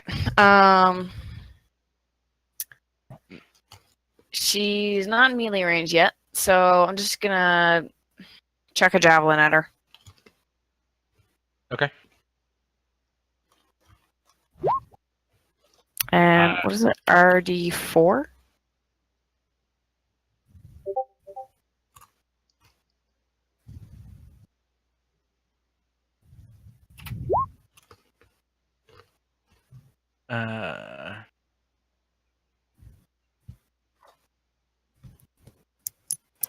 Nope, because you have to choose cutting words without knowing whether it is whether I determine if it's hit or failed. Cutting words specifically says you can choose to do it, but it has to be before the DM has said whether it's success or failure. For what? Cutting words, it's a bardic ability that allows her to expend her bardic inspiration dice to lower my hit. I also have shield for myself and precision attack, so I guess just a little bit more pause in between calling out if it hits or not. Okay, yeah.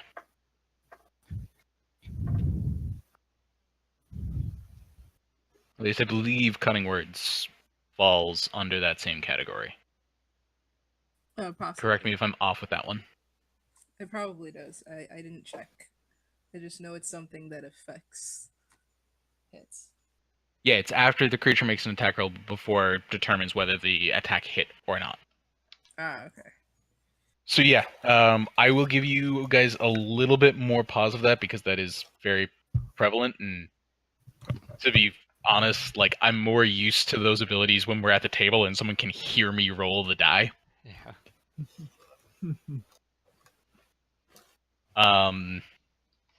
So yeah, with that bonus, you do hit.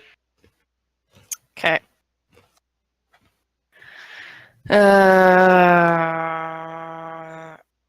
Yeah, I'll leave that. And like extra attack is triggered just by taking the attack, right? It's not specifically like a. Okay. Where's my thing? Oh, one thing. Let me just double check. Does rage double up? What do you mean double up? Like rage will trigger on both attacks, right? Yeah. Okay. As long as you're enraged, you can use it on all of your. Okay. Did you still want me to roll the d4? No, yeah, I mean you will hit. So. Okay. Okay. I'm out of javelins, though. All right.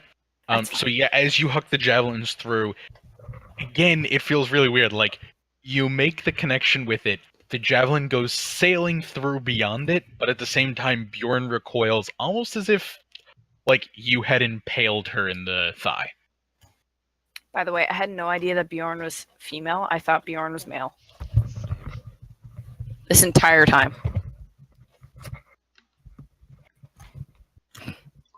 Oh, you know that's your own prerogative. Like, I mean, I got the lore has been written that Bjorn was female. I had no idea. We can just assume Frost Taff had Giants no are idea. too. So yeah, if that's everything, Luke, you're up. All right.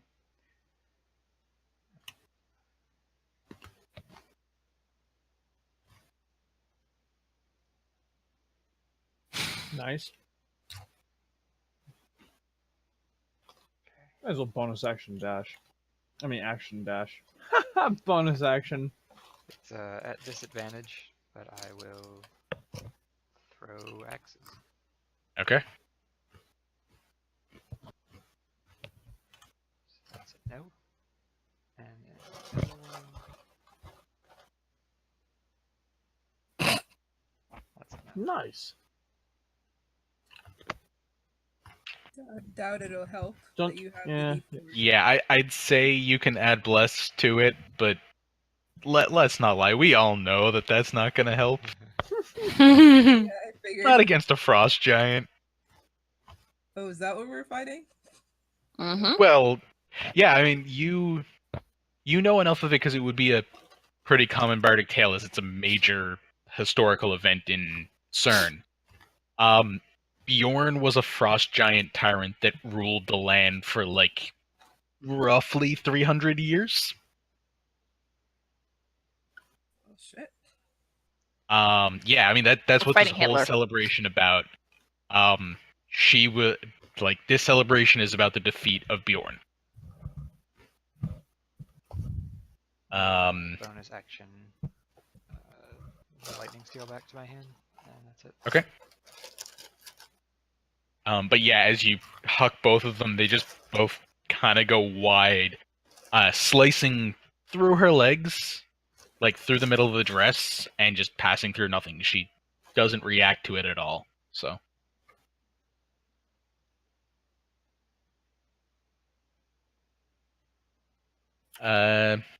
Xantex. So, I will.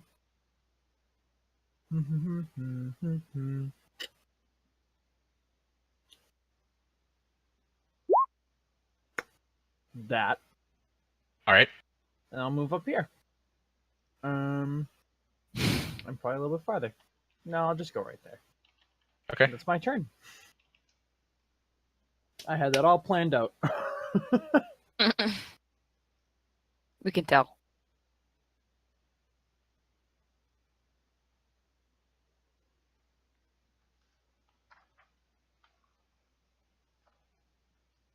All right. Oh,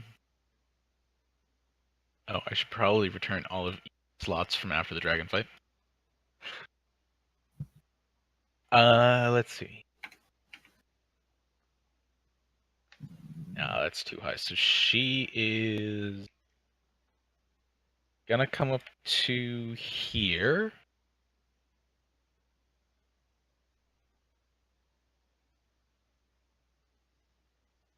Oh, actually, no.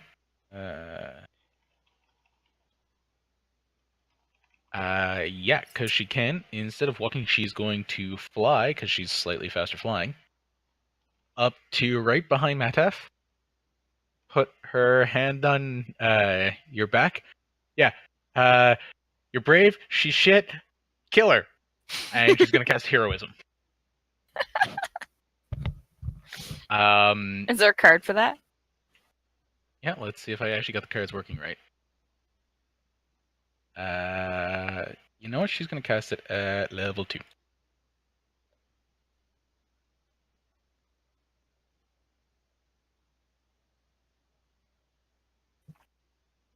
Sweet. So yeah, actually, she's going to be casting it on, because she used level 2. She's casting it on both Mataf and Luke. Okay. So both of you will gain 4 temporary hit points at the start of each of your turns. Okay. That's to our current health level, right? They're temporary hit points. They're not. It's not like the abilities that increase your maximum. Instead, like- it's That's what I mean. Like I'm hurt right now, so like it's 51 plus the 4, right? yes. Okay. That is like a bubble shield over you. Okay. Also, you get that now as soon as she touches you, but like on your turn when it starts, it doesn't go, I had 4, now I have 8. All it does is it brings you back to 4. So if you lose it, you go back up to 4. If something knocks you down to 2, you go to 4. But if you're already at 4, nothing happens. Okay.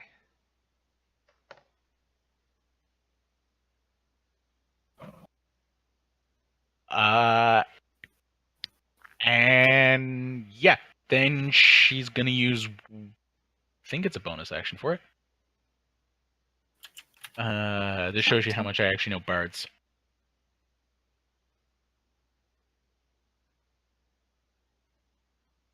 Yeah, she is going to use a bonus action to inspire Matef.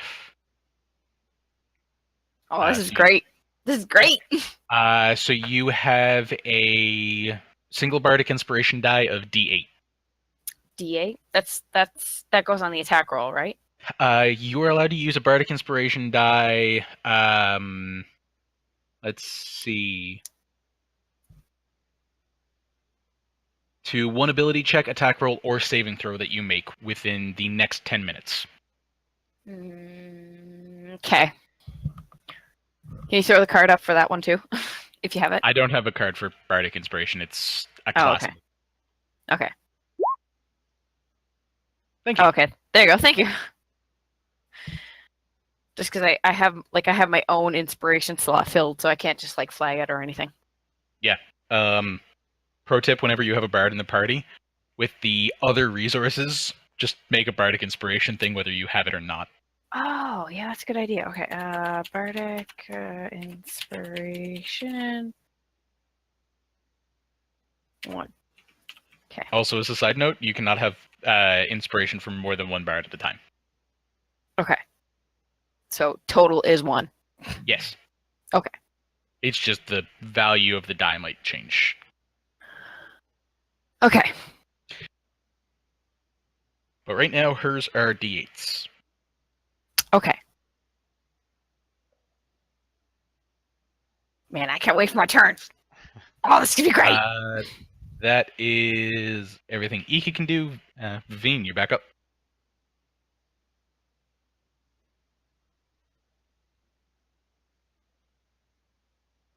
I see Luke throwing axes, but do you look well armored? Like, do you look like you could go into melee at some point? Yeah. Okay. I will shout to Luke, drop the arrows. Okay. And then I will point at Byorn. Is it Byorn? I'll point Sure. Yeah. Byorn. I'll point- Oh, Byorn. Oh. Yeah. I see why everyone thought male. I'll point at Byorn. And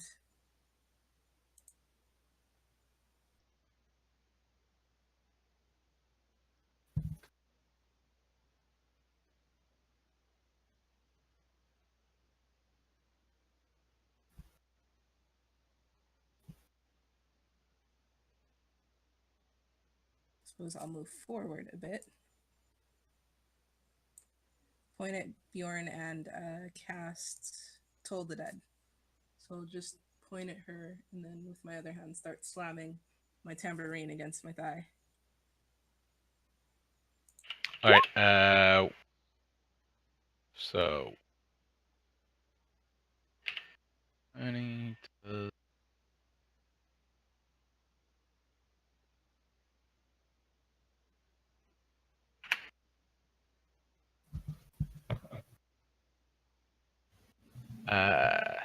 Yeah, no, she's gonna pass it fine. Also, does Toll the Dead not go up at level 5? Oh, I wasn't sure since it was Magic Initiate. I got it. Well, Though. it's still based off your levels, so. Oh, okay. But yeah, all of you guys can hear, oddly enough, out of a tambourine, it doesn't sound like a tambourine, more a, like, deep, foreboding ringing comes out. Echoing through, it's just something about Byorn, she just kind of shakes it off, no problem. Wah, wah.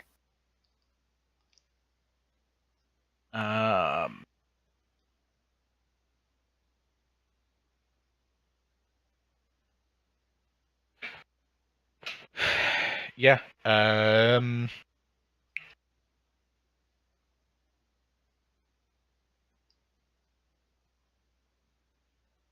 Would she?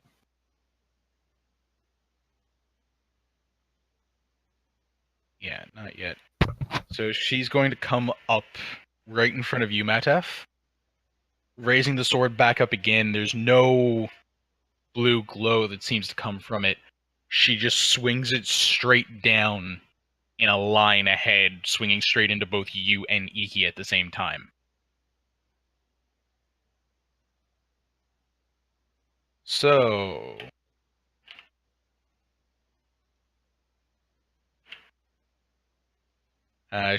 swing against Mataf.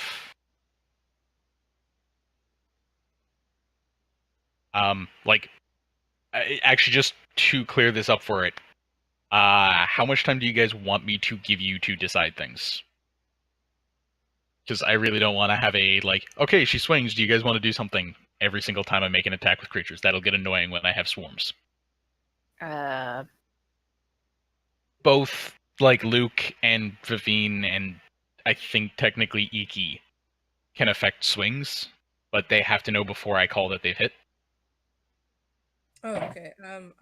For Just mine, since ask it's us maybe? before, I'll probably call as soon as I realize that it's your turn. I'll just say, Okay. yeah. Okay, that works. Cool. So yeah, swing against Matef, I believe misses. Because your armor class is what, 15? I'm at 14. Okay. I don't have my It still shield. misses though. Oh, okay.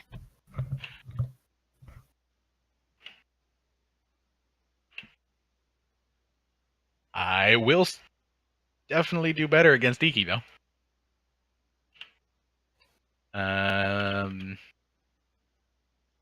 As Mataf, you kind of dive out of the way of this large sword swing. Iki's kind of not expecting it, and you see a huge cleave go into her. Passing through just like as it is an illusory blade slamming into the ground, popping up the imaginary snow. But she recoils and is already starting to stumble a little bit from the heavy blow.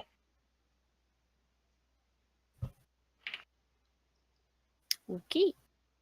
Mataf, you're up.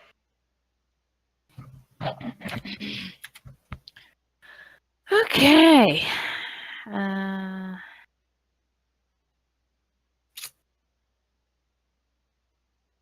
attacker. Yeah, that guy.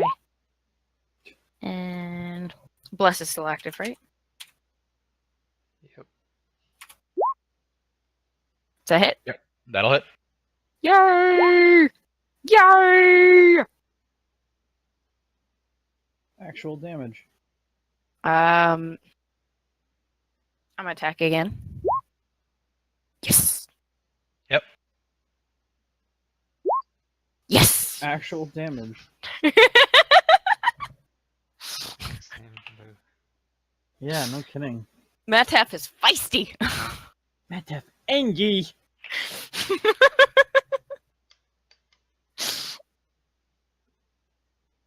So yeah, as you just start like hacking away at legs, as I mean, Mataf, you're not the tallest person in the world, but like, holy crap, do you feel small right now?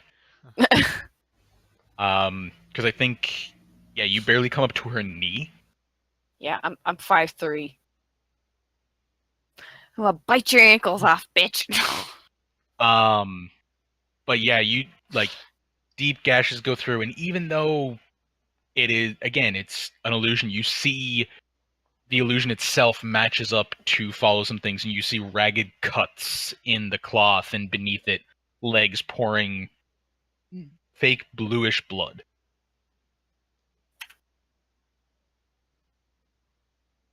I'm assuming that's everything for your turn? Yeah. I'm gonna sit on that die. Luke? Okay, I'm going to drop the quiver of arrows at my feet Mhm. and run in. 'Cause God, that looks fun. Because God, that looks fun. And bonus action, my second hand axe back to me. Okay. And then I'll start swinging. I'm gonna try to add precision to that. Okay.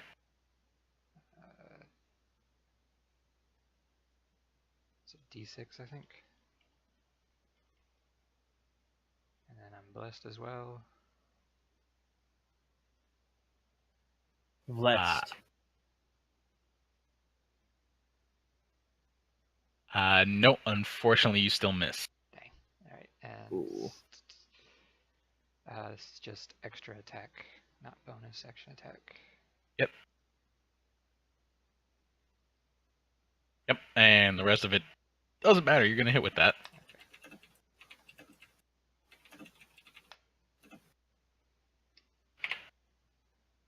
So yeah, trying to follow up two devastating blows. You swing the first axe in, kind of grazing away, knocking away part of that billowing cloak, finally seeing where her physical form is, digging an axe in. And I mean, it looks like it hurts, but at the same time, that's. I mean, it's a really small axe compared to that thigh. Well, sorry, shin. Xantix, you're up. All right. Unless. So You gotta remember, actually, no, because you used your bonus action for it. Never mind. I'll move a little tiny bit closer. Okay. Just so I'm within 30 feet, boys, here. And then we're gonna make this a little bit more fun. I cast Haste on Luke. Alright. And unfortunately, that's my turn. Don't think I can really do anything else. Oh, did Icky have any concentration stuff going on? Oh, actually, thank you for reminding on that. I gotta check to make sure heroism is. Yeah, it is a concentration.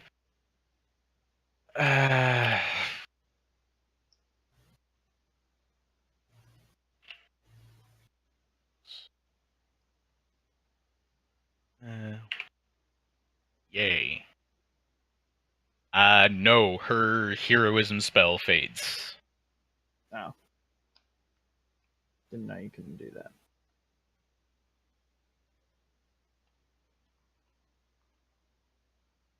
Okay, it is her turn, however. And she is definitely gonna back out from there just from being hit. She does know about combat though, so she is going to use disengage as her action. And you know what? Since she can fly, she's going to fly up and perch on here. Vivine, you're up.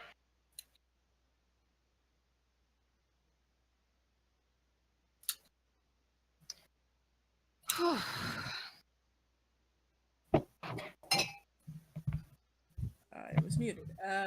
How high is she perched? Is that a column? Yeah, it's a 15-foot tall column. Okay, she's too high for me. I will pull out my short bow then. Okay. Take a shot at.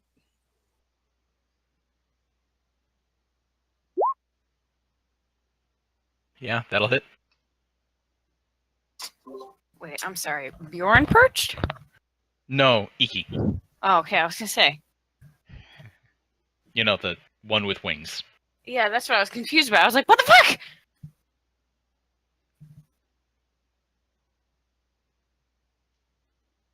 Oh god. Is that everything you're gonna do?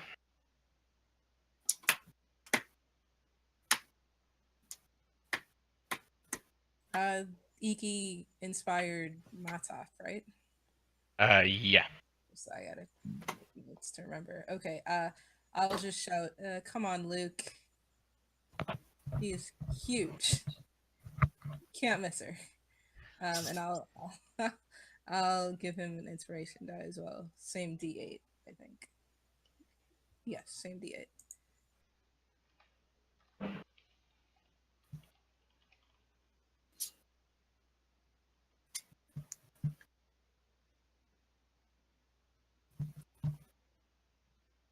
Um.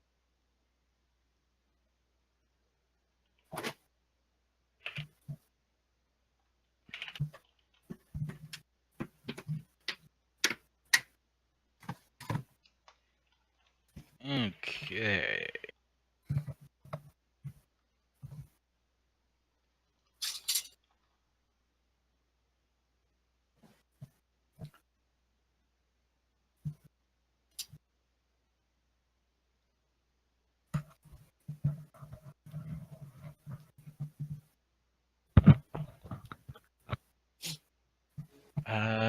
No, she's a little bit above, so.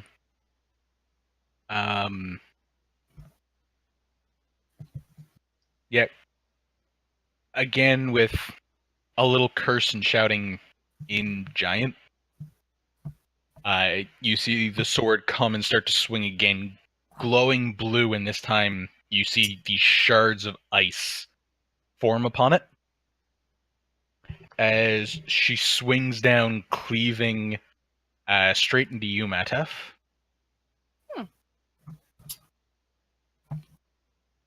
Ridge is up this time.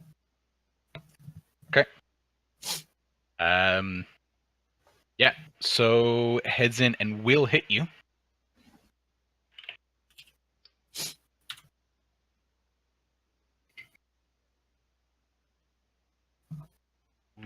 Um,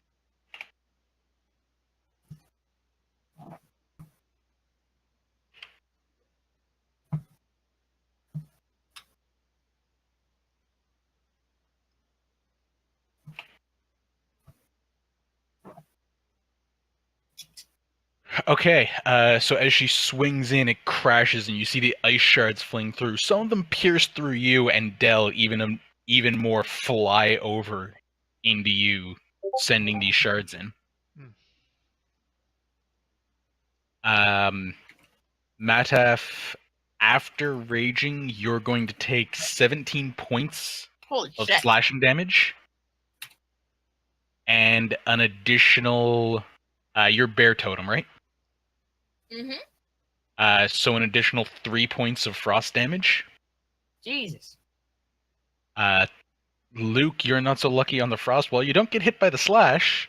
The ice shards pierce in, dealing 10 points of frost damage. Okay. Can I use my reaction to swing at her for swinging at Matef? Sure. Shit, man. If I hadn't been raging, I would have got wrecked by that. Yeah, that hits.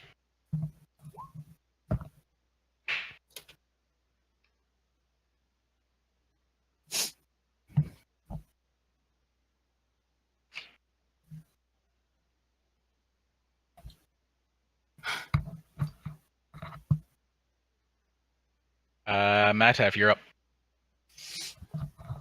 Okay. Okay. I'm gonna attack. Yep. That one's good, right? Yeah. I'm gonna use Savage Attack to reroll that guy though. Okay. Okay, well, 11 it is.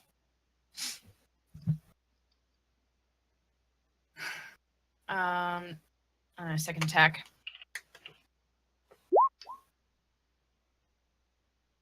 No, that guy's good. That guy's good, right? Yep. Okay. Actually, 1 second, I gotta check something with With Savage Attacker? No, when Savage Attacker triggered, it brought her to below half, which triggers one of her abilities. She's gonna use her reaction to teleport. Oh, okay, so the second one doesn't hit? Yep. Oh, okay. Bitch!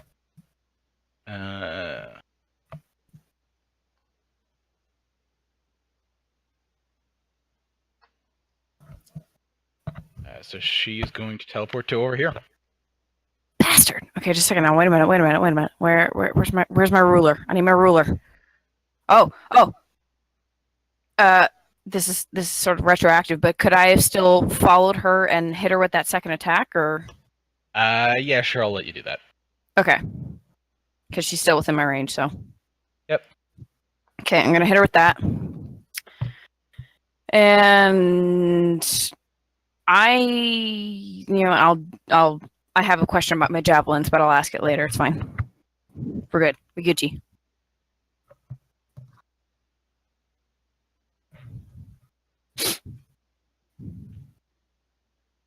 All right, Luke, you're up. Um, 15, 20, 30. I'm just barely out of range, so I'll use the haste to dash to get there and start swinging.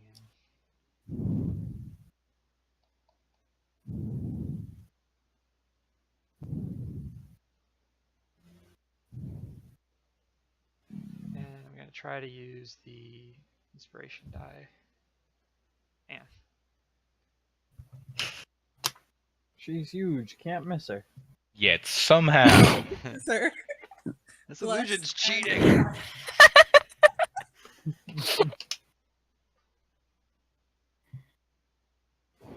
Yeah, are you gonna keep going, Luke? Why is this a broken tile? I got one more attack.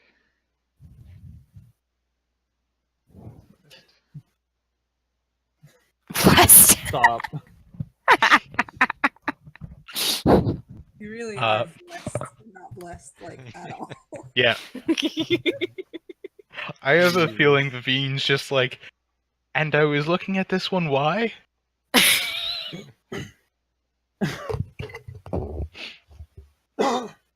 Um, oops, went too far forward. Xantix, you're up. Sorry, I was just dying. Alright, so. Not bad, not bad, not bad, not bad. I want to go up here. I don't even know how many feet that was. Well, 1, 2, that was 15. Okay. Just in case it matters in a second, once I figure out where my character sheet is. Thank you. I guess it's just one thing I really want to see. The range on Firebolt. No, I already know the range on that. It was actually the range on Scorching Ray. All right. Which is also 120. Yeah, there's 3 of them. Yeah. And then I got So- my Bless on this one. 1d4 so. Wow, that one's not mine. Yeah. So 2 of them hit, 1 of them doesn't. Okay. Alrighty. Is my thing keeping track of spells? It is not. Okay. That wasn't great. It's better than anything, I mean, really. But Alright. Anything else? can I use a reaction to like ready an action? Not really, no. Oh, okay. Fuck it. I mean, you don't have reactions require you to react to something. Oh, alright. I thought I So- could ready an action. Well, you'd have to use your action to do that, and you use your action to catch Scorching Ray. Okay. So yeah. On Iki's turn, she kind of sits there looking like, thankfully she's up high enough now to do what she wanted to do, and you just see her haul out her middle finger. I'm not sorry! And this huge crackle of lightning goes streaking over both Luke and Mataf. Oh god. We don't attract any of the lightning, do we? We're Nope. both wielding freaking lightning steel. That would be hilarious.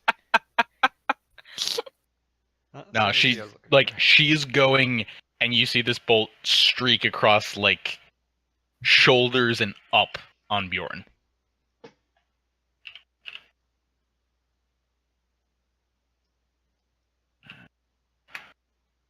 And no, she definitely does not make that save. So she is looking terribly beaten right now. Vivine, you're up.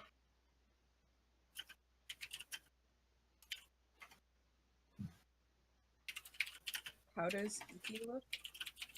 How does Byorn look? No, Iki. Not great. If I were to stand at the base of that column and stretch, would I be able to catch ankles? No, I said it's a 15-foot column, so. Okay.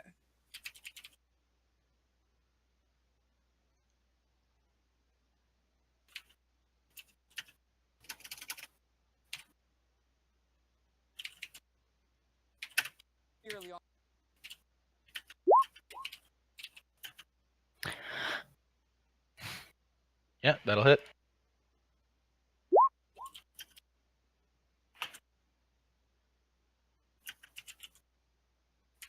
Another shot kind of sinks in. She's still standing, looking not as much angry anymore, more just tired, and you can almost see a little bit of fear in her eyes. As she comes up this time, not even like the two of you aren't sure in the beginning of this, but as she wields up, throwing the blade back behind her and sweeping it down heavily, you can't really tell which one of you it's aiming for. Bite me, bitch! I'll cast shield on myself. Matt's have to, I don't know, just braces himself if he can react like that. So with that and the spell that Xantex cast on me, I'm at 23. I need both of you, however, to make a dexterity saving throw. Dex save. Oh, wait. Haste gives me advantage. Does my danger sense give me advantage on that? I don't know if it really counts. The wording's kind of weird. Make an insight check. Insight check first? Okay. Yep. Fragment insight check. That thing. Compared to her.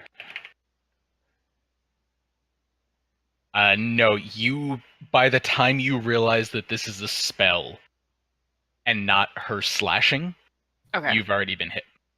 Okay. So Dex save. Good. Ugh. Yeah, Can I use my bardic inspiration on that? It's no real point, is unfortunately you know how critical fails work. Okay. I figured it was worth a shot. Damn it! Motherfucker! Bitch! So yeah, Of course it would be me. My odds were too good. I've rolled way too many nats. okay. I actually gotta check what her spell save DC is. Because I know Luke is very close to her spell save DC. I just don't know if it's enough or not.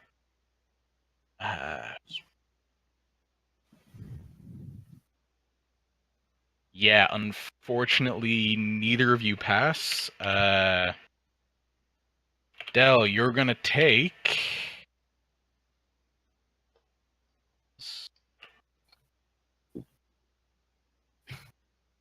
You're gonna take 7 points of bludgeoning damage. Okay. And an additional 10 points of cold damage as this massive burst of ice shards just come flying, slamming into your back. This is okay. I have my adrenaline call. This is exactly what I have my adrenaline call for. Matef, you are going... On your critical fail, that's...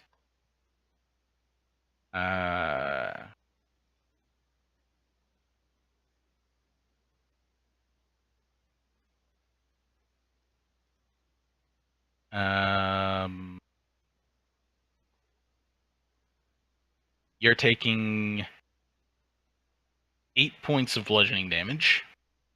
Okay. And an additional 18 points of cold damage. Whew. And Alright. both of you are knocked prone. Bastard. Or well, bitch. Okay. That thing and prone. What symbol will I use for prone? Sure, that thing. Also, the area that you are under is considered difficult terrain until the end of her next turn. Bastard. It's fine. It's fine. It's fine, I say. It's fine. Oh, wow. I just realized something. That's... What'd you forget? What'd you hit me with? You guys are fine. You are prone. What missed us? She is then, as her bonus action, she is then gonna teleport a second time. Well, what the fuck are you going now? Just a little further back, but she's gonna pop back down to her original position. Oh, okay, that's fine. Um, I can do that. you actually can't, is the problem. This is what I realized. Oh, You are prone and in difficult terrain. One halves your movement, one costs half of your movement to get up. sorry, half Like, to move and half to get up, right? The amount of movement that you have to spend to get up in difficult terrain is doubled. So, and prone costs half your movement. Like, you can stand up. Okay, so it's You can't quadruple to move. stand up and half to move, is what you're saying. More, it's in difficult terrain. It costs you twice as much movement to move the same distance. It costs you half of your movement to get up. It means you Oh, can okay. stand up, but you can't move. Oh, okay. Well,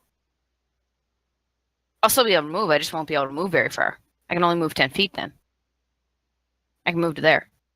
Because my speed went up when I leveled up, right? Yeah, but what I'm saying, like that's the thing. It's not. It costs you 15 feet to stand up. It costs you half of your total movement to stand up in normal, and the rules for difficult terrain is all movement costs are doubled. Oh, okay. Okay. So Sorry, now I understand. So can't- it's going to I can't consume my full double-check to 40 make feet in sure. order to stand up. By as far as my understanding of this is, yeah, Okay. So I'm going to have to And- basically burn a turn to stand up. pretty much, yeah. Okay. I mean, you can use your action to dash to get in range, but Yeah. It wouldn't really make a difference because I wouldn't have an attack left at the end, so. all right, Mataf, it's your turn. Okay, well, I'll spend my turn to stand up. Yep.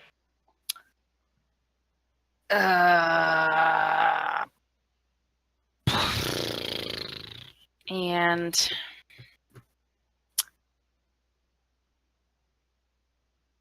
did that standing up, did that consume my movement or did that consume an action or a bonus action? Movement. That consume movement? Okay. Yeah. Can I use bonus action to switch weapons? Sure. Okay. I mean, it's a free action to draw one, so I have no problem making the bonus action of draw one, stow the other. So. Okay. I'm gonna draw my crossbow and shoot her. Okay. This is the first. I think this question. This is the first time I've ever shot my crossbow. Actually, I have a question for you. Shoot. Do you keep your crossbow loaded in your pack? Shit. I probably don't. Okay, then. Shit. I probably don't. It's a light crossbow. Does that change anything? Still requires an action to load, or like. Fuck. Yeah. Okay, never mind. I'm just gonna stand there with my fucking great axe and Throw your great axe. I can't throw my great axe. My great axe isn't throwable. Is my battle axe throwable? You can throw a great axe. It's counted as an improvised weapon as it doesn't have the thrown property, but you can throw a great axe. Well, wait. Can I switch my great axe for my battle axe and then throw my battle axe? If I throw my battle axe and I lose my battle axe, I'm not gonna be sad. I mean, they're the same thing. Okay. I'm gonna do that. I'm gonna pull out my battle axe and I'm gonna throw my battle axe at her. Hell yeah. Now I gotta check. So I need throwing axes. This is the end of it. I need throwing axes. I'm getting rid of the fucking javelins. Getting throwing axes. You have mad steel. Yeah, it has a normal range of 20 feet and a disadvantage range of up to 60. Okay, so So she's at 25. Yeah, so you will be at disadvantage for the throw. Okay, so just a second now. Disadvantage. And I am trying to figure out what the rules are for throwing it. It's the thing, like, I know improvised weapons, you don't have proficiency in improvised weapons. But you do have proficiency in the battle axe that you're throwing. I don't know what takes precedence. I think I have proficiency in all my axes, actually. Weapons, simple, and martial. Yeah, but I mean, that doesn't really do anything. Okay. If it cancels them out. I mean, half the proficiency? I'd say like I forged my own battle axe. Does that make any difference? It'd be pretty difficult to do anyway.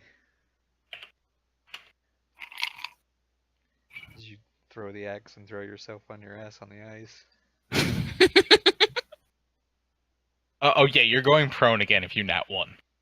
I will tell you this right now. That's I'm not fine. even If rolling I, on if the I nat table. one, I know I'm gonna freaking If fall you my ass. nat one, you're yes, the so- one with the curse. If I'm- I nat one, I'm not only gonna advantage, fall on my ass, I'm gonna throw my axe in the air and land on my face.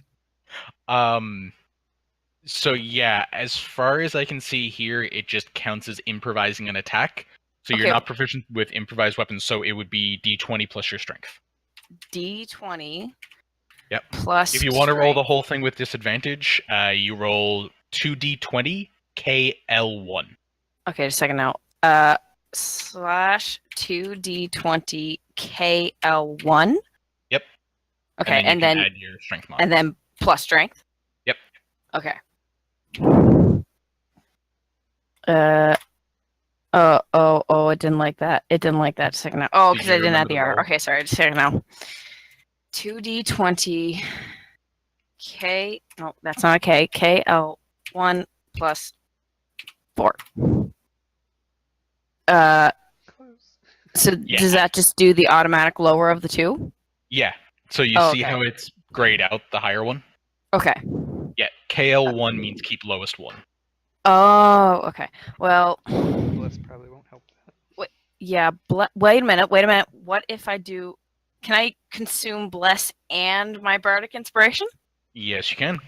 Sweet. Okay. Will that so hit though? RD4 plus Okay. what was the bardic inspiration? D8. Yep. Does that hit? No. Unfortunately, the Damn axe it. just goes sailing just a little while wide. You see it slice off part of the illusionary hair that's blowing. You gave Okay. me hope. If That's you hit fine. I pissed her off. 16, 2 more That's the important points. part. 2 more points, my dude. 2 more points, and you would have had that. I wasn't sure exactly what it was at, but I knew it was something in the teens, so I was just like, okay, well, it's worth a try. Luke? So my question is, while prone, can I click my wing boots and just fly up from prone? I am now down a bit. You're just gonna float up, just like face down in the dirt. You're just gonna be above him and go, "I look down on you, son." I will still say it costs half of your movement because you still need to right yourself, Okay. but I won't have it consume the full movement due to difficult terrain.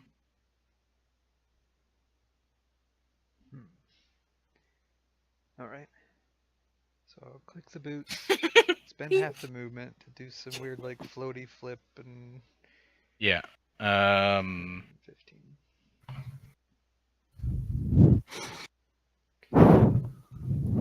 So that was.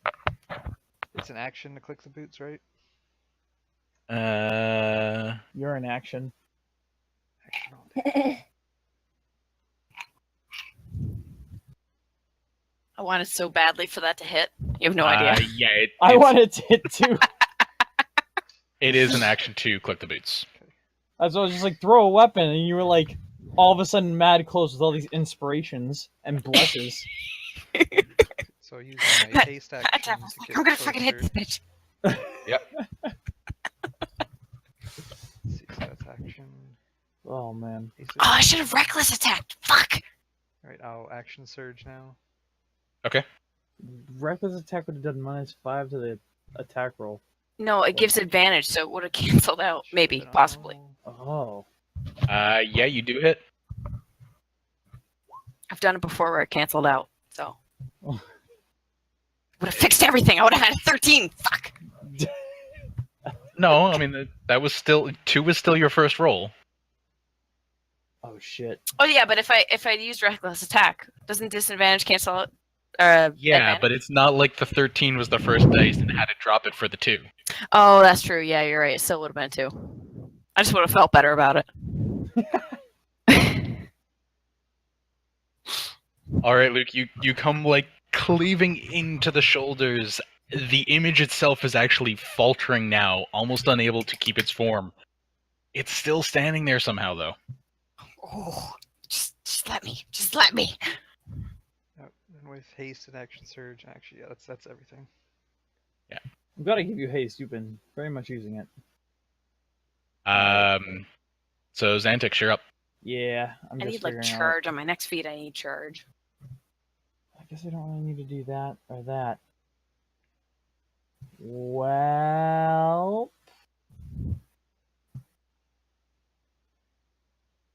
just reorient myself just a tiny bit, and all right, we're doing it again. I can't see any of these rolls yet.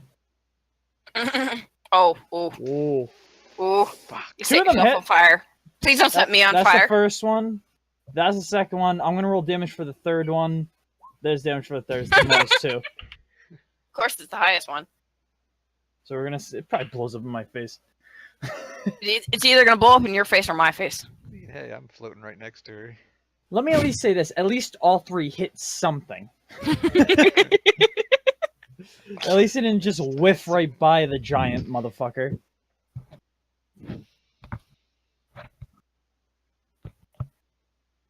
So yeah, with the first two bolts, you send them flying. The first one, she actually comes up and it almost catches it with the sword. Glinting back, the second one blows and both slam through as the entire image just fades, sword shattering to the ground. As she fades away. Oh god. It's going However- straight into the fucking crowd, dude.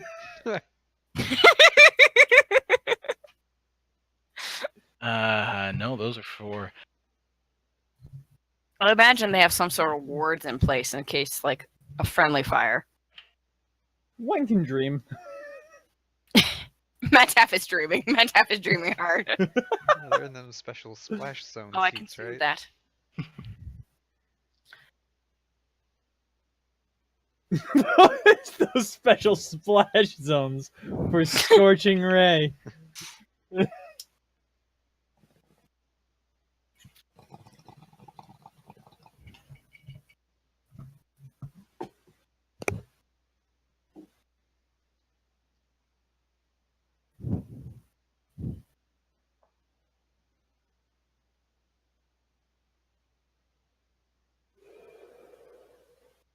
Okay, so aside from the one thing that's already happening, I need you to also roll 1d20. Me? Yep. Okay. Alright, bye boys. Alright, well on the bright side, you did not trigger wild magic. What? However, with the last bolt, you send them flying, and the last one, you know, you're worried it's not enough charging it up so long, it actually detonates in your hands. Oh. So taking Uh, damage. Yeah, so you're taking the 8 damage. Okay, that's fine with me. The image is gone though, right? Yep. Cool. And with it, the crowd erupts with cheers.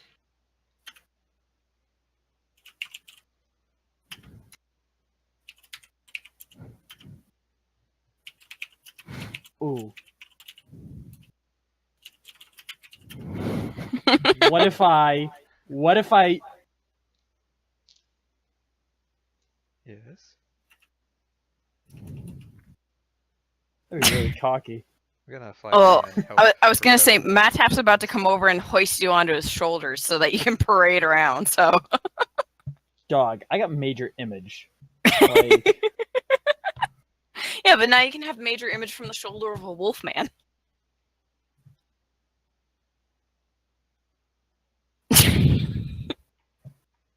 you can come I pick me don't- up. I was just trying to think of something to do with major image.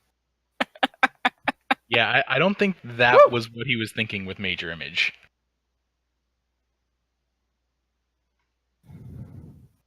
I have no idea exactly the direction I wanted to go with that. That's the thing. It's like so, I thought of major image. thank I'm you. like, there's so many things I can do. Luke's like, I'll just be towel boy.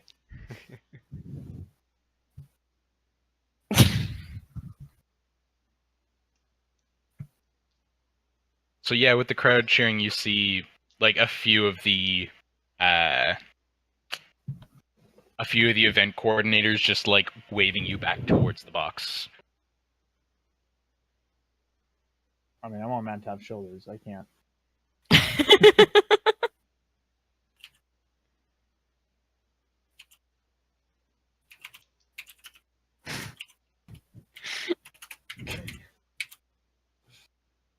I'll continue to carry Xantex, but I'll start to walk back towards the exit.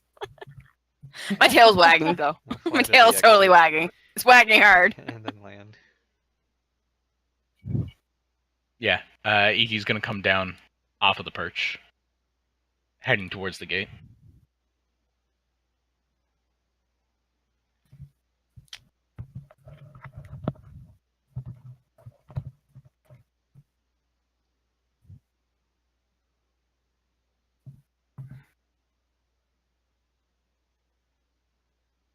Were we the last event? No, I mean, as you come in, you see there's a few others that are going in to try it. If you want to wait a little longer, but at the same time, there's one of the coordinators quickly asks if you'd like to come with them to pick out your prize. Yes. Sweet. Let's go get prizes, ladies and gents. I'm just gonna continue carrying Xantex unless he indicates that he wants to be put down. No, I like being carried. I'm happy about this. You have no idea. I'm happy about this.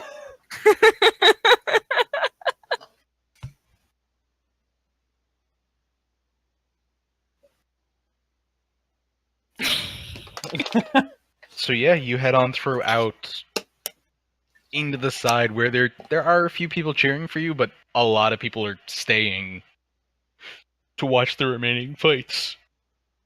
And they take you into a tent. You can see a few of the items.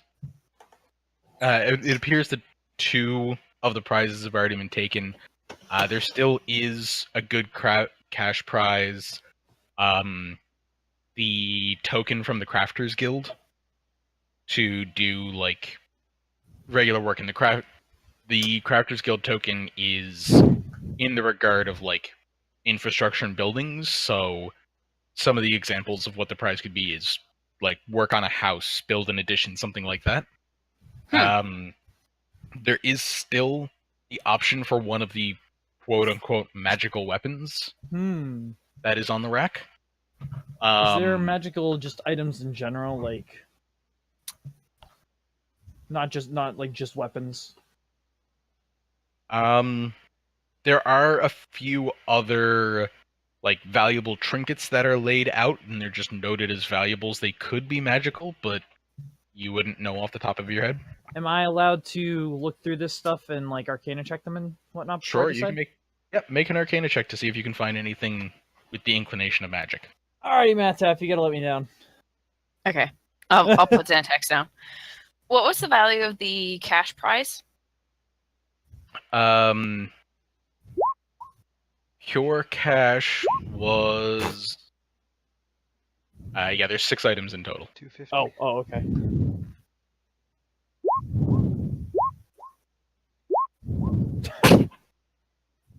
The last one is an ultra rare heirloom level item. Yeah, right. Like, fuck me. Yep. See, this is why I like when you make multiple rolls, because then you don't know which one I'm saying is what. But you find 2 items that you believe are magical within it. The rest just seem to be fairly valuable. All of them are things like beautifully crafted rings, necklaces, bracelets, that kind of stuff. Some of them, like all of these, are probably fairly valuable. 2 of them, you're pretty sure have magical essence to them. What are the 2? What do they look like? One of them is a golden ring set with like a perfectly spherical amethyst that looks like 2 hands are gripping into it. The other one appears to be a necklace with 3 red gemstones. You're not quite sure what they are. They almost stick up like the really bad polygon crystal growth that you see in old games. Mm-hmm. Yeah, kind of like that shape, with a pair of stylized hands holding it from the bottom. Matap's gonna like flick over all the items that are there and see if there's anything that is appears to be made of like exceptionally rare or unique metals. Okay. What do you want me to roll? Investigation check, and if you're not proficient, you have proficiency for this. Well, I have proficiency in Smith's tools. Well, that's what I mean. It's Yeah. an insight check. Okay. But And you said it was investigation? or sorry, investigation, not insight.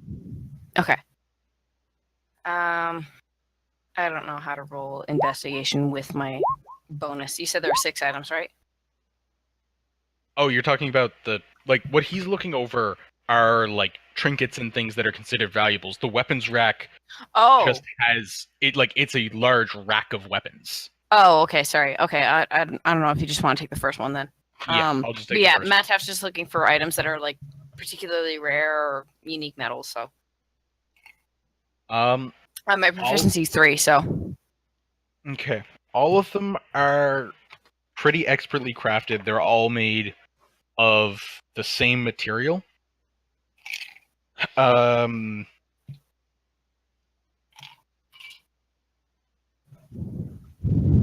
They appear to just be simple steel blades. oh, But they are well worked, and considering the fact that they're saying that they are enchanted blades, you wouldn't really expect them to have make really rare materials and then enchant them for a prize. Okay.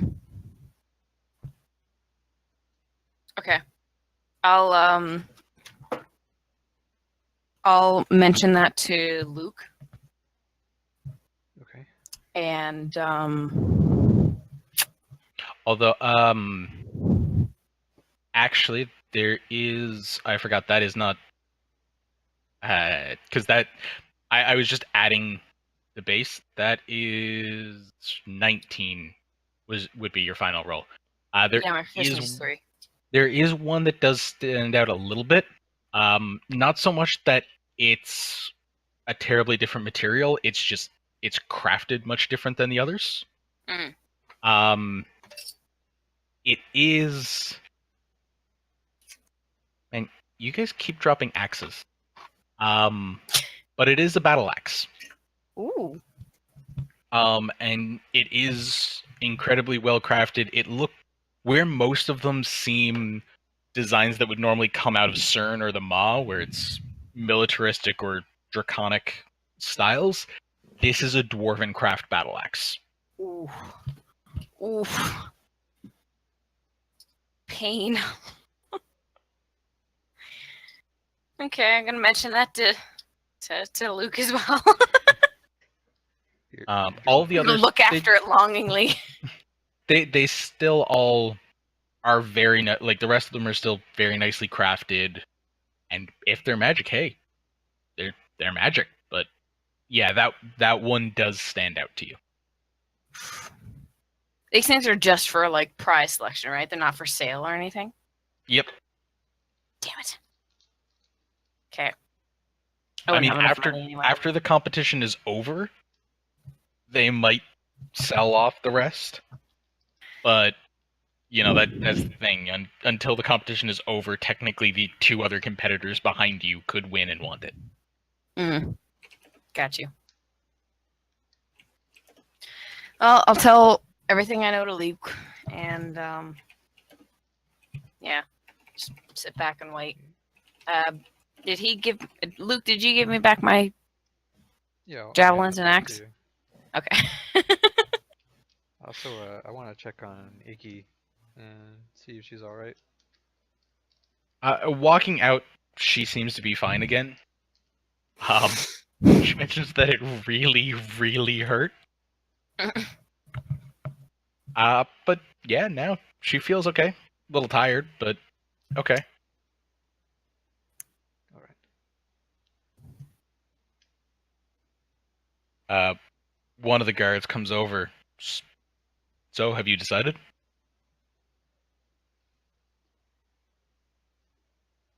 To me specifically, or to all of us? Kind of to you guys as a group. Unless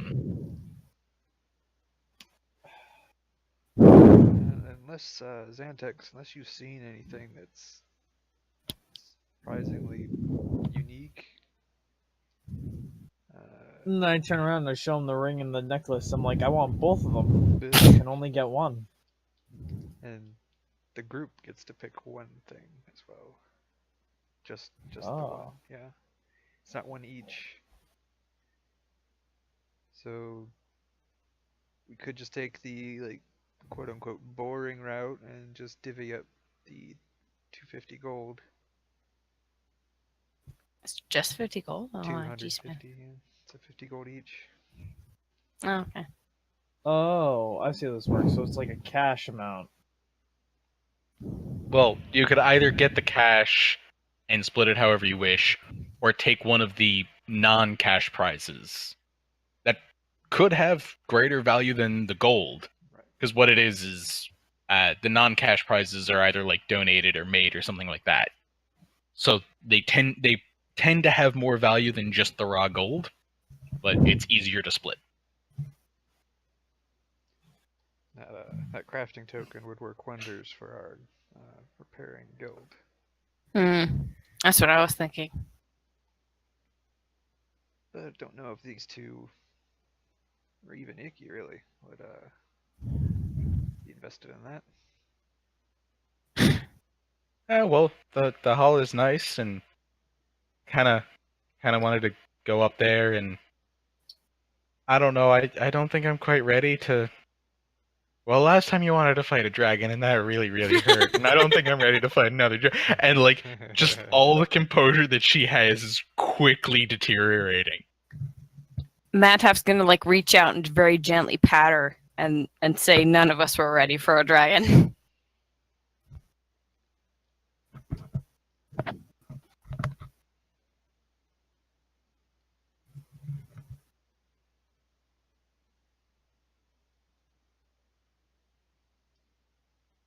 Xantex, what is this ring and you were interested in?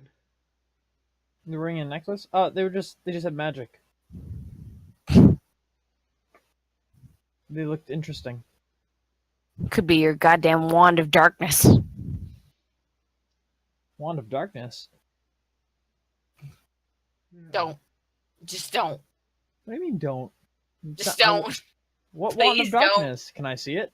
I Please no longer have don't. it. What'd you do with it?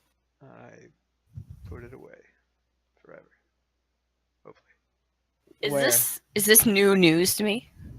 This is completely new news to you. I sink to my knees and pray to my gods. Can I have this wand? No, I don't think anyone should have that one. Why do you say that?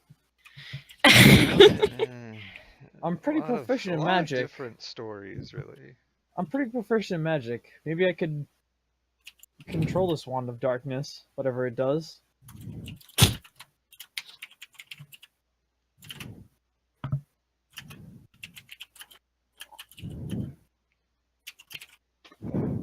So, what do you say?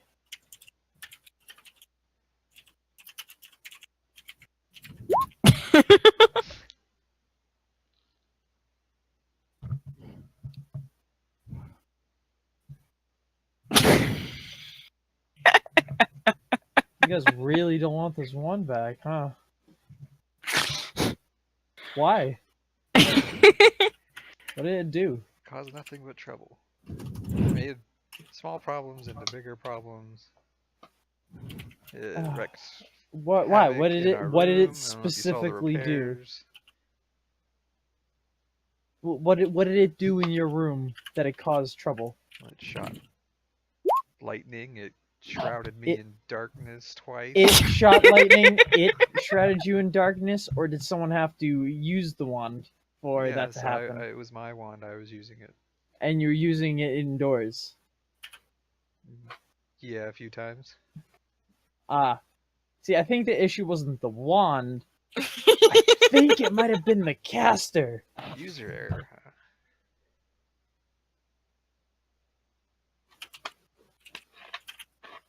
Kev, from his description of like it's just casting random spells, can I like make some kind of check and be like, do I know that? Yeah, make an Arcana check. And it's not so much cast random spells. You're just trying to think of something that can cast both lightning bolt and darkness. Okay. And I mean, technically, someone could custom make a wand that has both of those spells. You don't have any reason to know why. But you can't really think of any like generic formulated wand that can cast both. Okay. And like you're kind of stuck on that position. You don't have any inclination right now that it's the wand randomly cast those spells. Kind of your inclination right now is just don't trust Luke with something that like Yeah. that has an activation ability. So, let me ask this, Luke. Where did you put this wand away? I'm surprised Matev hasn't just picked up Xantex and carried him out. It's now used as a marker for a grave. So you left it out in the wild where someone's just going to take it again. Gotcha. How far away from town is it? That's all I'm going to say about that. I'd rather... How about we at least get rid of it properly?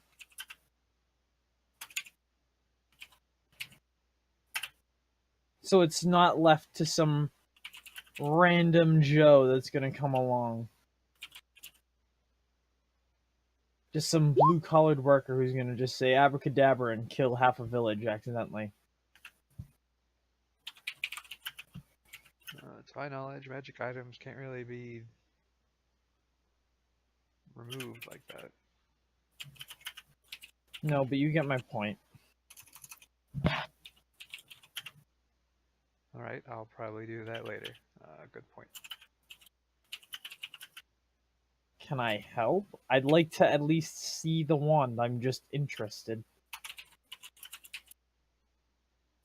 Possibly. Guessing the guard is getting impatient. He's kind of wondering what the hell item you're talking about now more than anything.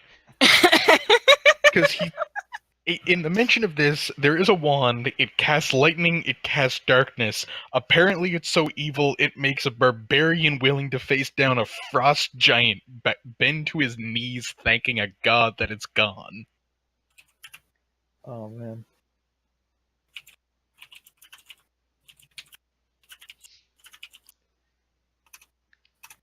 And so let me just say, what did you like abandon this in the nearby woods for of this festival? Yeah. Exactly.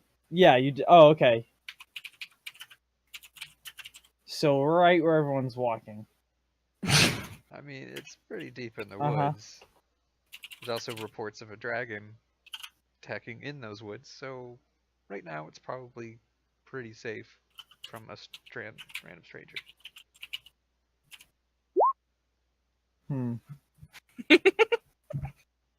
What is all this? Don't worry about it. Worry about it. Alright. So, I mean, Well... She's getting visions from Kaya. I know Kev was the only one who would understand that. Maybe Del too, actually. Del's the only one who saw. I think so, yeah. I was gonna say Del was the only one who actually saw. Kev? Yep. I have enough information to go on now. I go out to the woods. We haven't even picked the prize yet. Where are you going? Pick the prize. What do we all get an individual one, or do we have to decide as a group? As a group, you get one prize. Okay, pick it for me. I go to the woods. Okay. I would say which woods, but to be fair, I actually did define the woods as only in one direction, so you would be able to do that. Yeah. There is no north and south woods. There is just woods to the north, so. narrowed that a little bit. I'm gonna start looking for a wand, and can I roll Arcana checks or something to like feel for it? Still in the arena, and Xantif just leaves. Xantif. I mean, it wouldn't really be an Arcana. It would be an investigation check to search around for it. Yeah, you don't really have enough to go on. You know it's somewhere in this forest, and there's a grave marker, but that's about it. And this forest, well, it goes on for like 4 or 5 days worth of travel to go like straight through this forest. Searching over it entirely takes a bit longer, so you can be out looking for as long as till you give up. I mean, I'll just be out here for the I mean, day, if there's I something guess. you want to like increase your odds, but If there's something I want to increase my odds. Finds a silver oak. Let's see. What do I have to increase my odds?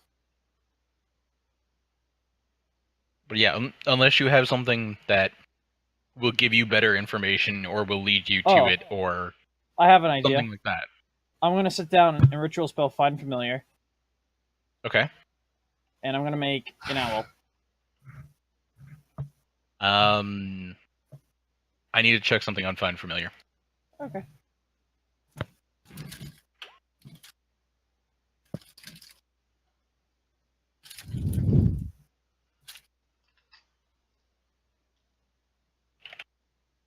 She just nods, a bit bemused. Mataf proposes that they take either the gold or the guild services. Which one? Because there's also the like free food for a year. Oh, the one that involves like repair of an area. Also, as a note, the free food is gone. Gotcha. That is one of the 2 that has been taken.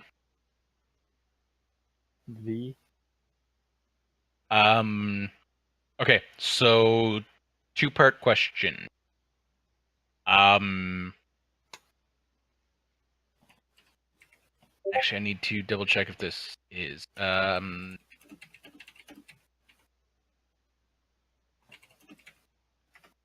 okay. Have you used Find Familiar before? I mean, probably a couple times, yeah. Okay. Had the last time you summoned it, was it an owl? It would probably be an owl or a hawk, because I'm probably going to use this mostly for bird's eye view. So I mean, Okay. The reason this is important is because even when you cast something as a ritual, if the spell states it has materials that have cost and is consumed, you still need to use those materials. I see. It will, like, if it's like you need this material to do it, or you need to use a spell slot, using it as a ritual means it doesn't consume it. But in terms of like the pearl, even though it doesn't consume the pearl because the pearl has a physical cost, you need that to use the ritual. If the Okay. spell has something that it consumes, you still need the item of consumption. Gotcha. But seeing as you have used it as, we'll say, I'm willing to give you, since you said mostly you'll use it for scouting, the owl will work fine because when you cast Find Familiar, you can choose to just put it into a pocket dimension and then summon it from that pocket dimension without casting the spell. Oh, that's pretty cool. Yeah, but the thing is, to make it, like, if it was, let's say it was a cat, Mhm. and then you wanted it to be an owl, you would have to cast the spell again. Gotcha.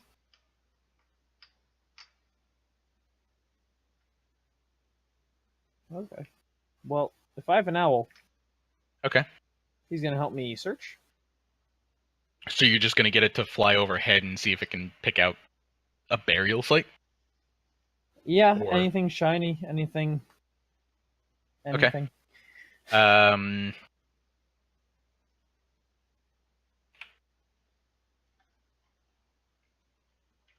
let's take a look. What do you have? So yeah, I'm gonna, because it's just trying to pick out something shiny. I'm gonna make you make a perception check with the owl, so it's +3 for its perception. And because it's a sight, it has keen sight, so you have advantage. Alright, I'm just gonna roll dexterity checks. This +3.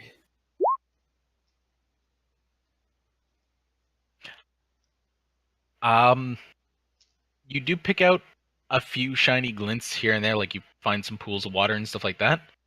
Unfortunately, at least in the range of what they can fly, where you can make that sight link, you don't really find anything.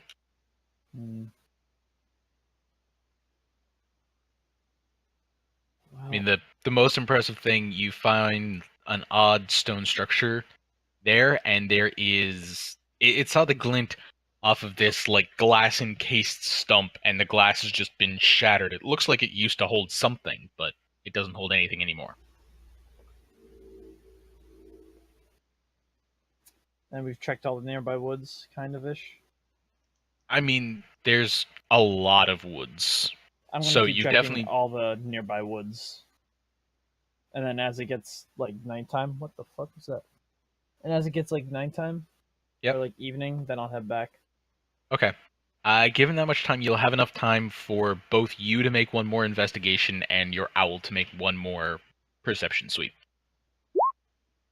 Okay, let me have advantage on it, but it's still 17. And Yeah. this one needs advantage right as I turn it off. Yeah.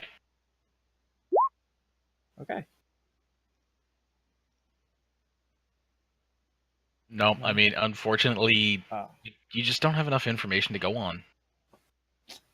And I'm Okay. sorry, man. Like, there is actually a score you could make to see it. I will tell you that. It's just, this is an insanely hard thing to find based off the limited information you have. Fair enough. Like, if you had some geographical information, you're pretty sure you'd be able to do better, but right now you're just trying to find a Well, gravesite in the middle of a It forest. said dragon. Oh wait, no, he didn't. You got me confused, Del.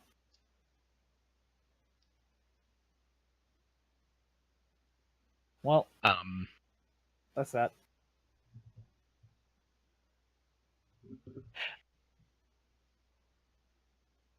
I will head back. Alright. And I guess I'll put my Find Familiar back into the pocket dimension. Sure. Goodbye, What hello. did the rest of you guys do during the day that Xantix was out in the forest and luckily rolled high enough to never get an encounter by himself? Hey, I trust myself. We're still choosing our item, aren't we? Well, yeah, but I mean, you have a whole day, so... Yeah, I made sure to get all my shit done now. Yeah, he gets to shut up for however long it takes you guys to RP a day. Hey, I made it pretty quick too, going through all my stuff. I'll follow whatever Luke's decision is. So Alright, just gonna do the gold then. And do up the amounts to everyone here, and I guess Viv, you can hold on to Xantex's share. So what is it? 50 per person? Yep. Okay.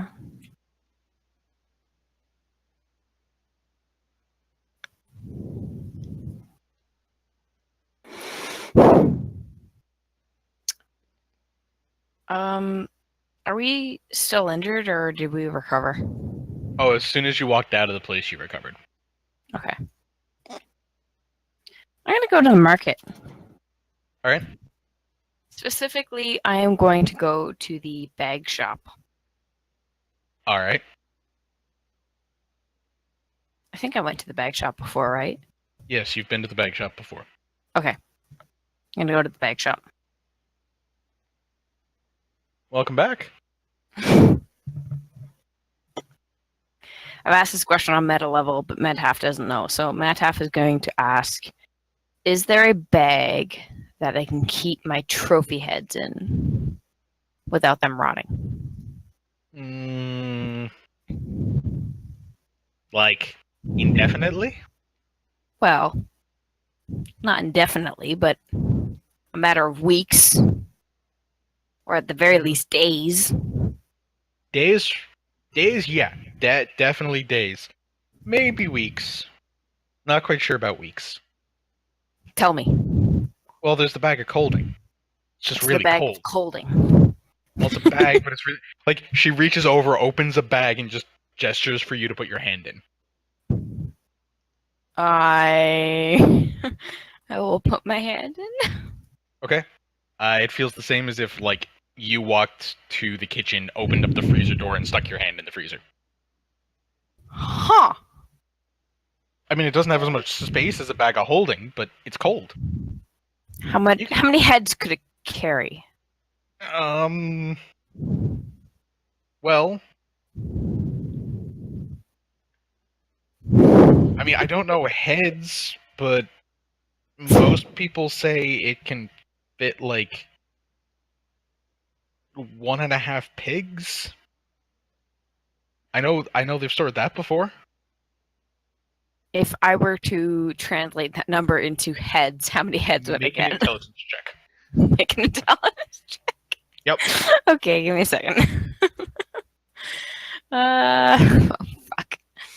Fingers crossed. Okay. My numbers are good tonight. Yeah. You're not quite sure. I mean, like you do realize heads kind of change size, but and like you're stuck for a second, and then you kind of try and remember what a pig is, and like haul out the skull that you had, look through.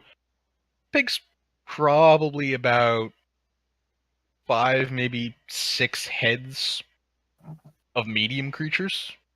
Okay. Okay, that's probably good. Well, medium to large creatures. Like you're using a bear's head for comparison. Okay, that's probably a good number.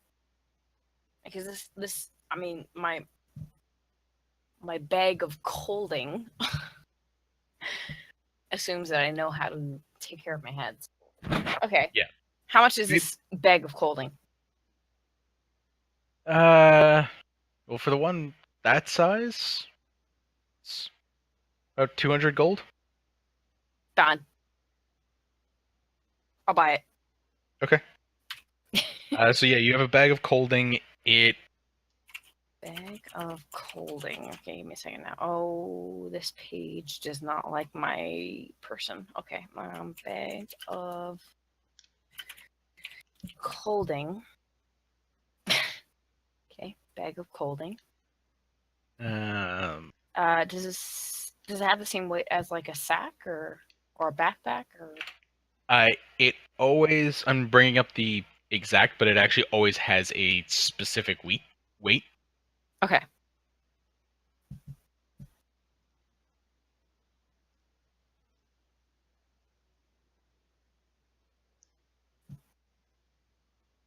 So no matter what, it always weighs 10 pounds. 10 pounds.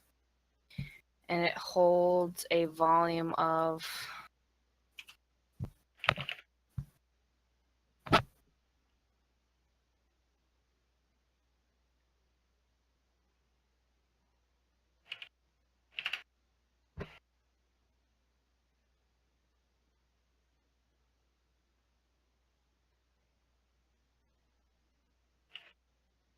Come on.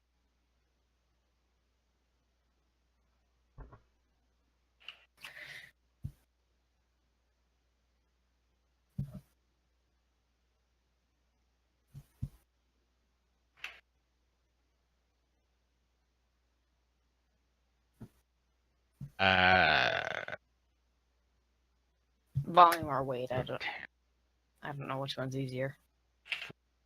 Yeah, I'm just getting the proper volume. Okay.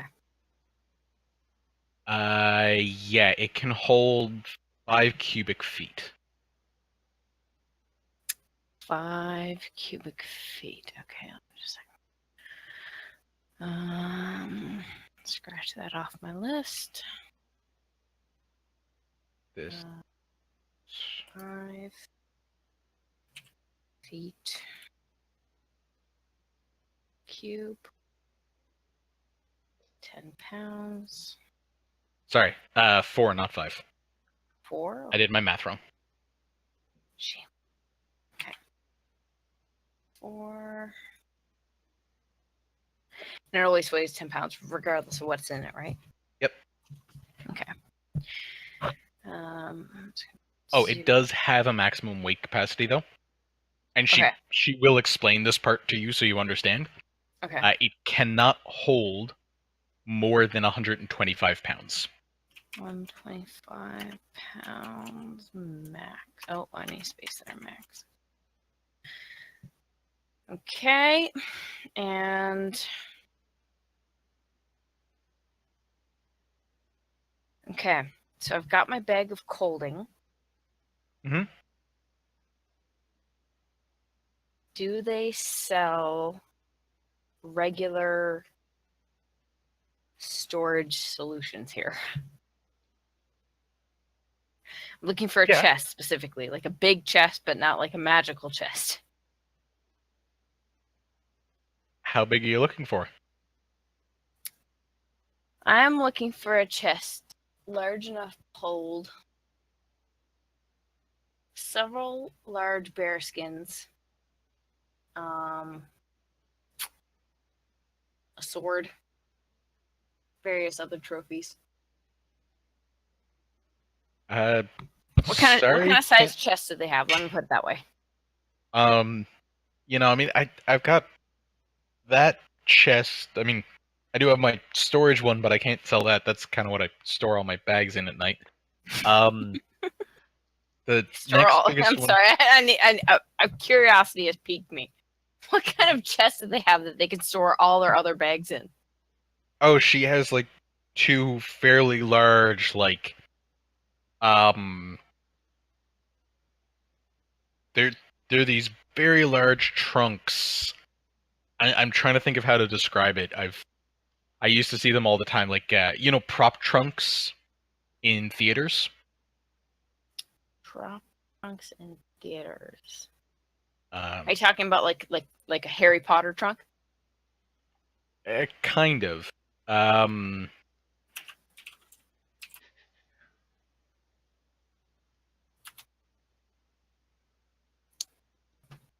But yeah, traditionally they're like,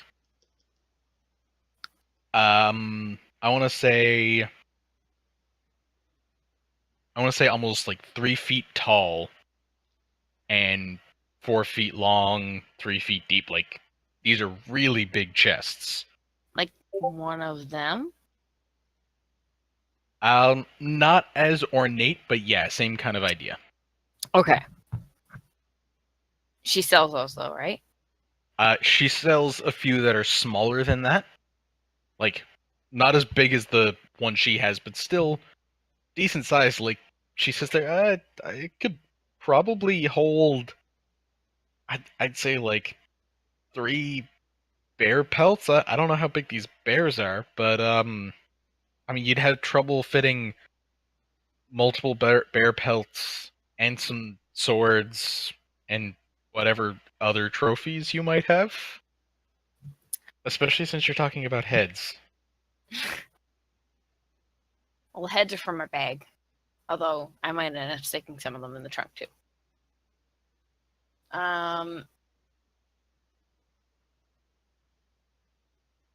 Has she pointed out like one of these size of trunks? Yeah. The largest trunk that she does have to sell, because she doesn't have too many of them. I mean, it's not something you'd want to lug out here every day. I'm looking for more something that I can like throw in the cart. So yeah. The largest trunk she has. Let's.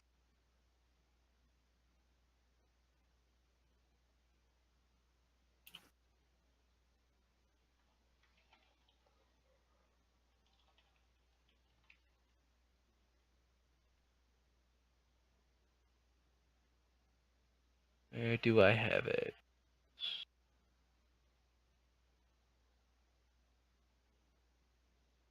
Yeah, the biggest one she has is 10 cubic feet. 10 cubic feet. That's pretty damn big. Pretty damn big. And that's a non-magical 10 cubic feet, right? Yeah. Okay. How much is that? 25 gold. Okay, I'm gonna buy it. Okay. Um. And she like picks up something that she forgot. Because one of your friends bought one of the bags before, since you have two, fair warning, do not put a magic bag in a magic bag. Okay.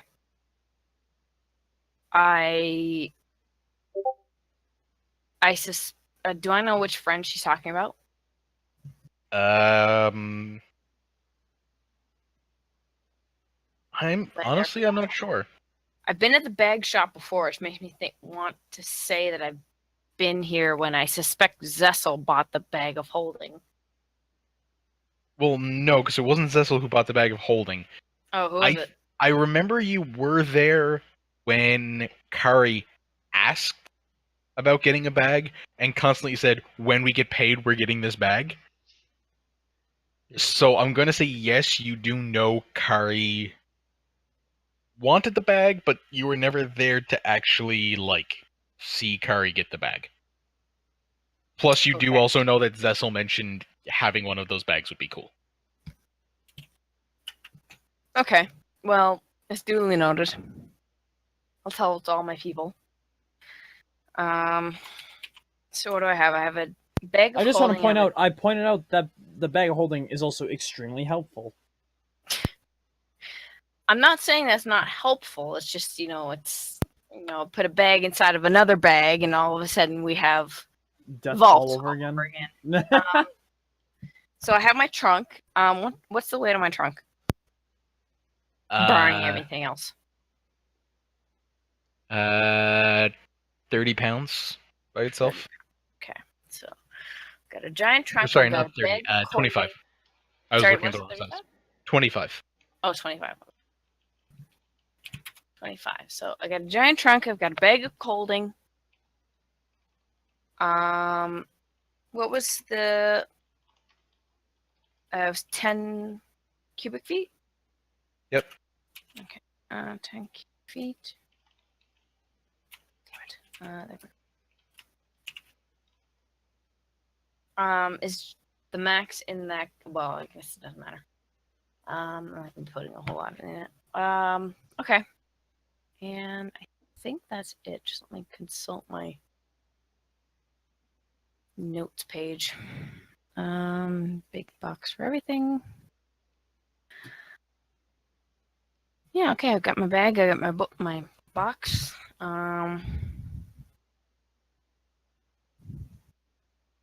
Okay, that's it. I'm done. I'm gonna go back to the inn and start moving things around. Can you make a page specifically for my crate? For the crate? Yeah, Or... the trunk. Because a lot of the stuff that's in my travel room is going to end up in the trunk, so. Maybe I should buy 2 of them.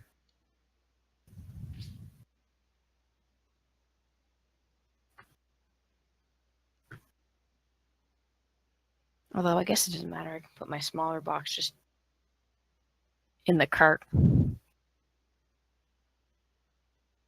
Do we? Right. Oh, yeah, we still do. Okay, never mind. Have any of us checked on the cart in the last few days?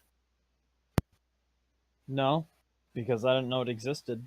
Yeah, it's just being taken care of by the horse keep. Normally that was Kari, I'm pretty sure, just meta-wise. Okay. Matt's gonna go check on the cart because he's probably gonna throw his giant trunk in it anyway. Okay.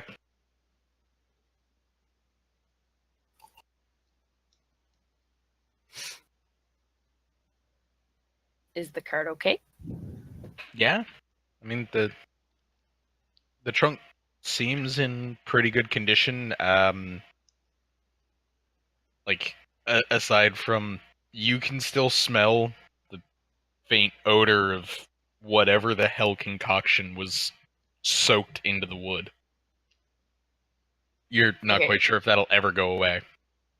But the horse is okay. The cart's Yeah. still there.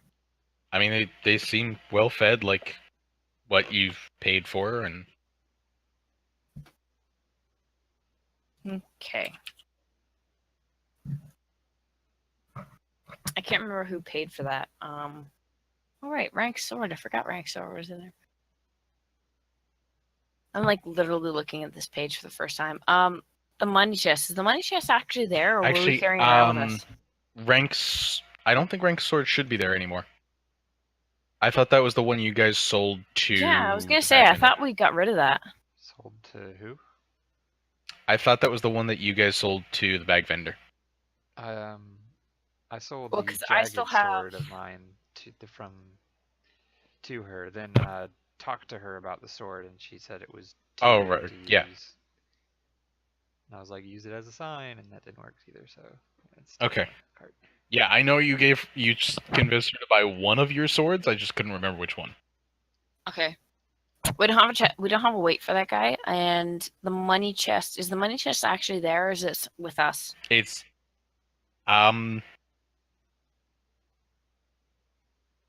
the chest is there, but the chest has been emptied as Kari had come by and emptied it out, not trusting it to stay in the parked cart.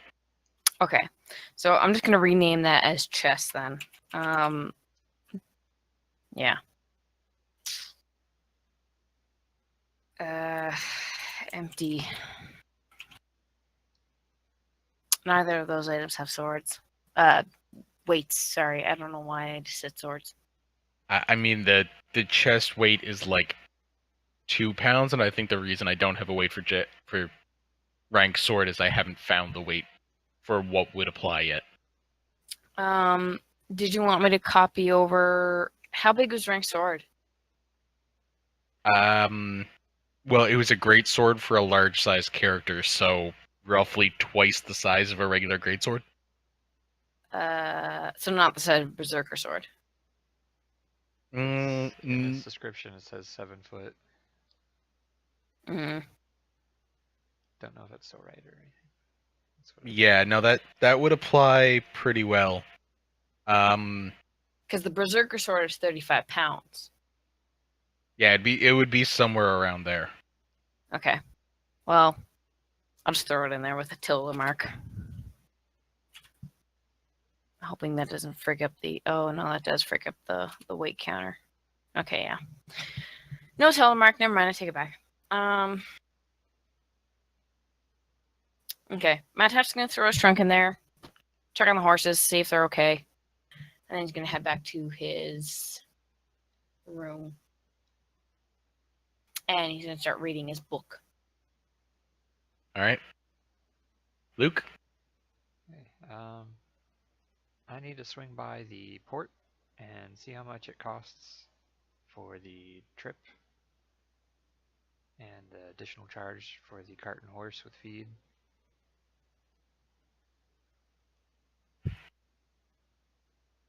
Already took care of that. I know we looked into it. I don't think anything was paid. We were just trying to find out when.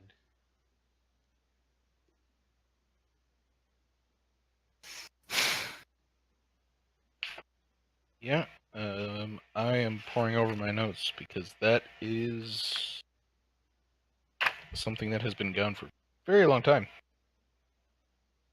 Yeah, my notes are around session 12 and 13, if that helps any.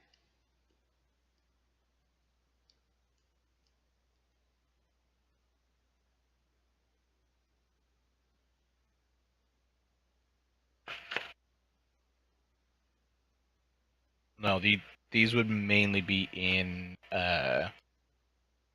my raw notes at this point.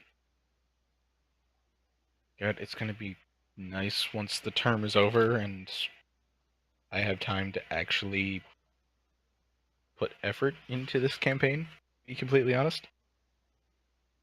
Struggle was real.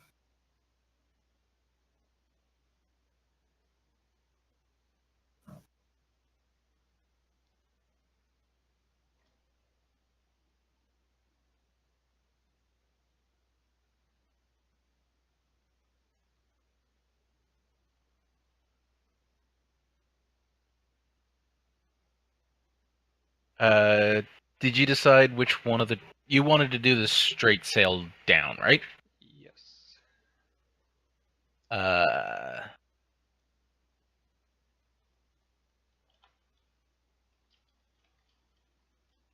And actually, I'm not sure if we went over this or not. Had you picked what, like, quality of journey you wanted? I don't think we had. Because there is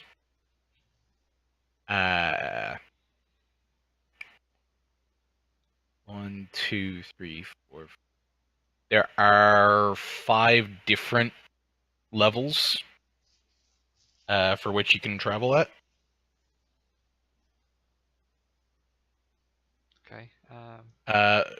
For straight sail down, it is the straight sail journey takes 2 weeks. It'll bring you straight down into the sword capital, which is, I think, like a 4-day ride from where you need to get to. Each, like, the cheapest accommodations is, like, for if you took the 4 of you and split the cost of the cart and feed and everything for the horse, it would be 4 silver per person. Or sorry, 5 silver per person per day. Ooh.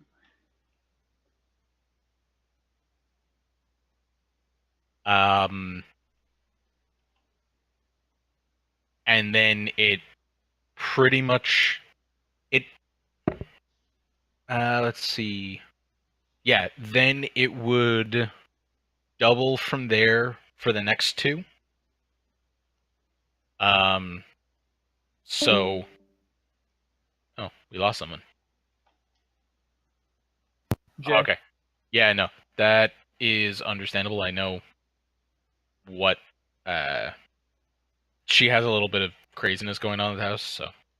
Okay.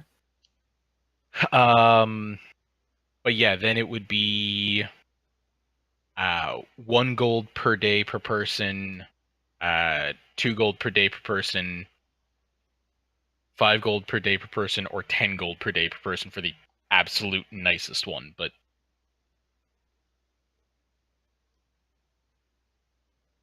Gotcha. Okay. Let's see. And if it's said 2 weeks. oh shit, sorry, I have my scales off. I was looking at like innkeeping stuff.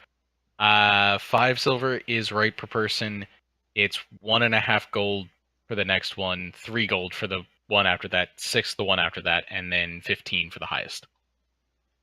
Okay. And weeks in this is normal, 7 days a week. Yeah, in Veskhan it's a 7-day week. Okay.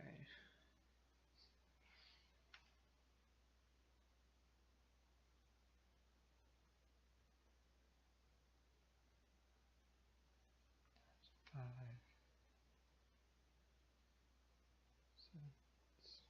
Person. Which is cool.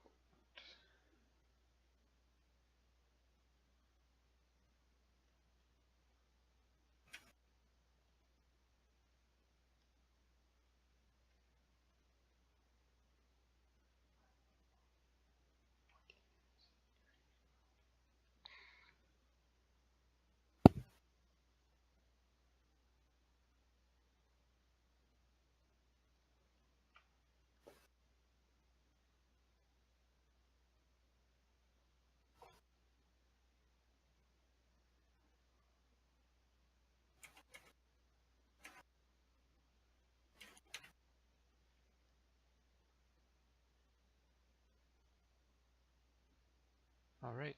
So I will book us for the 1.5 gold per day per person. It's for 5 people. Isn't it just 4 people? Because, Iki? well, Iki has actually said that she's heading north after this. Okay. I thought we like grabbed her before that, like she was saying. Okay. Oh no, after the dragon, she had changed her mind and was going to come with you, and then after the dragon, she kind of wanted to go, like, visit the guild hall and spend some time not almost getting killed by a dragon. Right. Okay. Okay. So it comes up to 84 gold.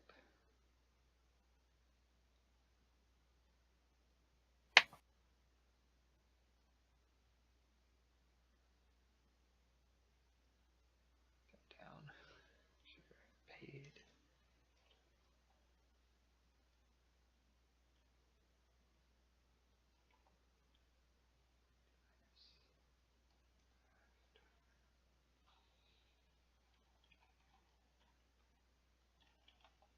So yeah, the attendant takes the coin, thanks you greatly for it, hands you a set of documents.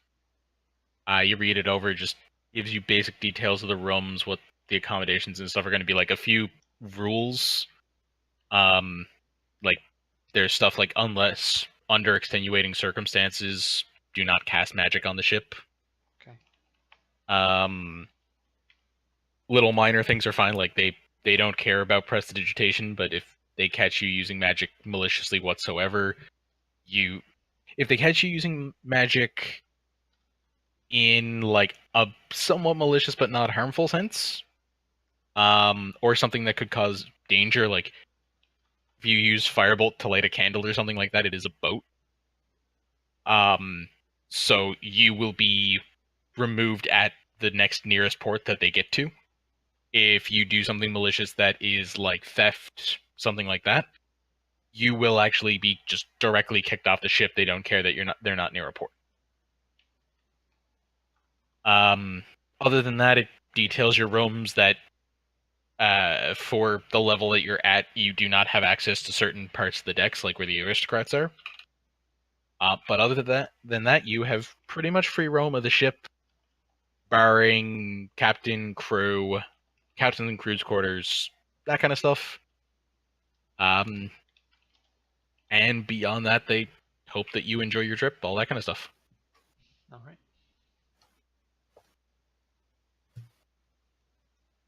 After paying that, getting that information, I just want to look around town.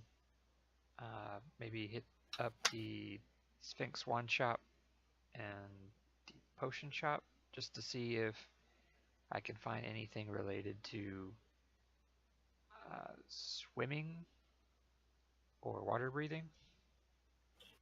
All right.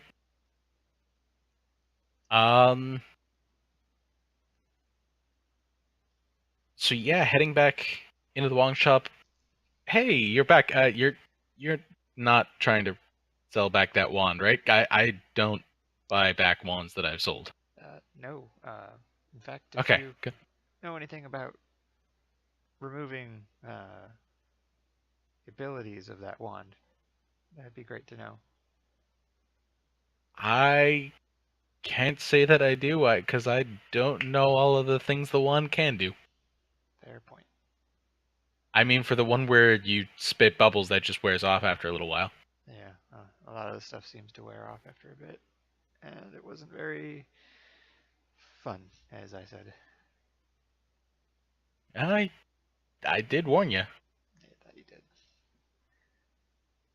So, then I assume you're looking for something else. Yeah. Me and my crew about to head to town via boat, and we're gonna be around a lot of water. And actually, the port we're going to is even more. So I'm looking for something related to swimming faster, or possibly breathing underwater, just in case of emergencies. I don't have anything for swimming. He goes digging around a little bit. I mean, I do have this wand of water breathing. That might work, depending on how many friends you're taking with you. All right. How much you looking for?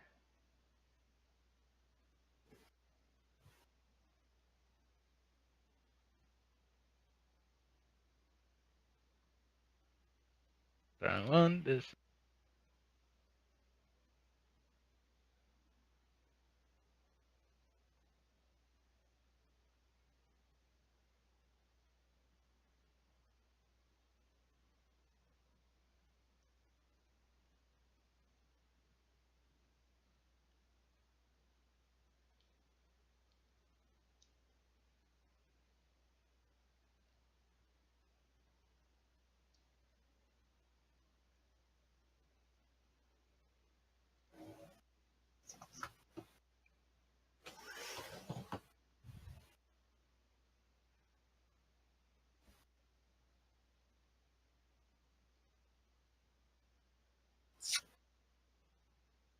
Well, the boat ride's tomorrow, right? Yes. So, I mean, I came back at night in the evening, but I don't know if you guys did yeah, anything given else. his sale prices, 350 gold.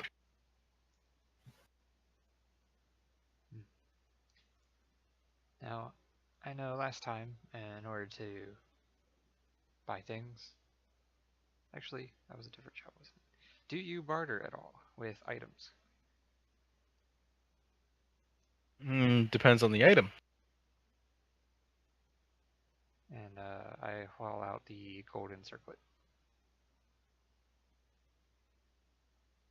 Oh, just the circlet? Yes.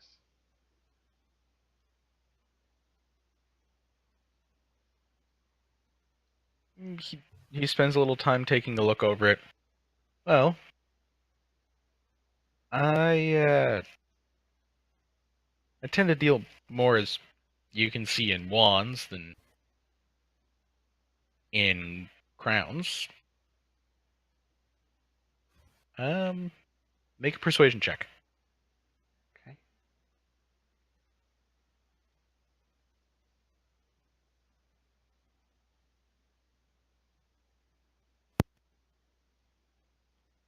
Right, I'm going to use my inspiration. Okay.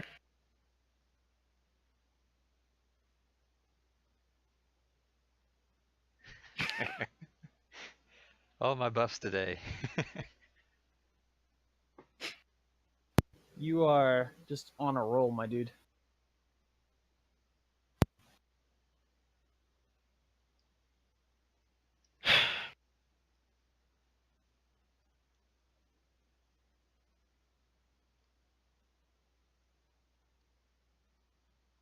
He spends some more time looking over it.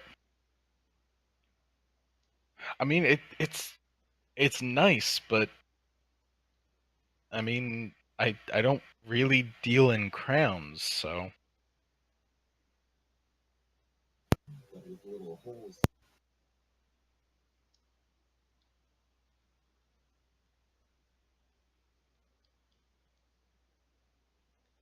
Yeah, it's understandable. It's just a really nice looking gem in the crown. I don't know if that's useful for wanding, but probably not.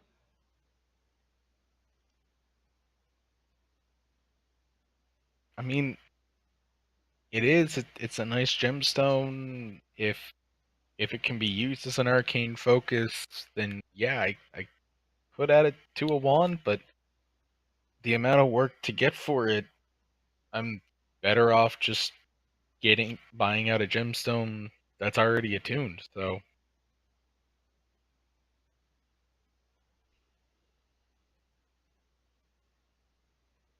All right, is that wand the only thing you could recommend for a water-based emergency? um mean, I do have one for water walking. Not as strong, just a little quick emergency one. Some of the sailors like to have it around. They're a fair bit cheaper. I mean, they're only a single use per day per wand, but I mean, it helps. And how much for that style of wand? It's 50 gold for one.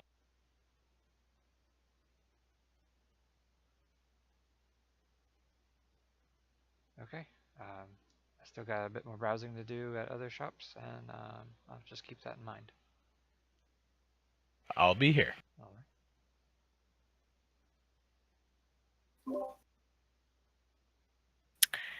Kev, I'm realizing I need a item page for my bag of colding too. Yeah, so that's kind of why I was curious why you were asking for just the chest. Yeah, I'm organizing things. I'm realizing this doesn't work.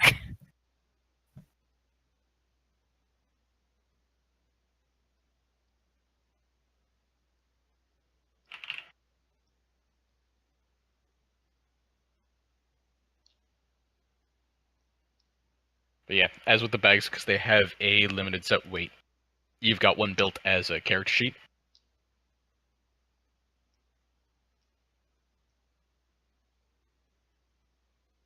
Because that'll actually sum up weights for you. Alright. So do you keep searching? Okay, thank you. Just feel like I'll hit more dead ends with my current finances, so I'll just head back to the inn. Okay.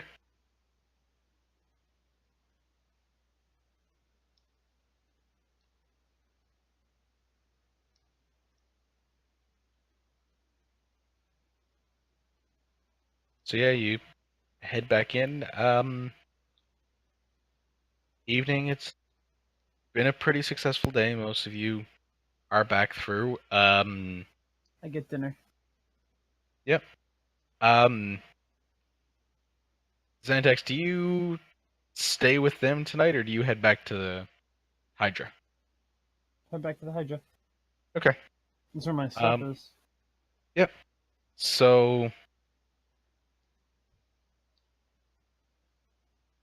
given that Jay has dropped out of here, and considering the time anyway, I was She's thinking gonna about calling. I'll just Oh, have her come with me to the inn. That would be an easy decision. Yeah. I know V.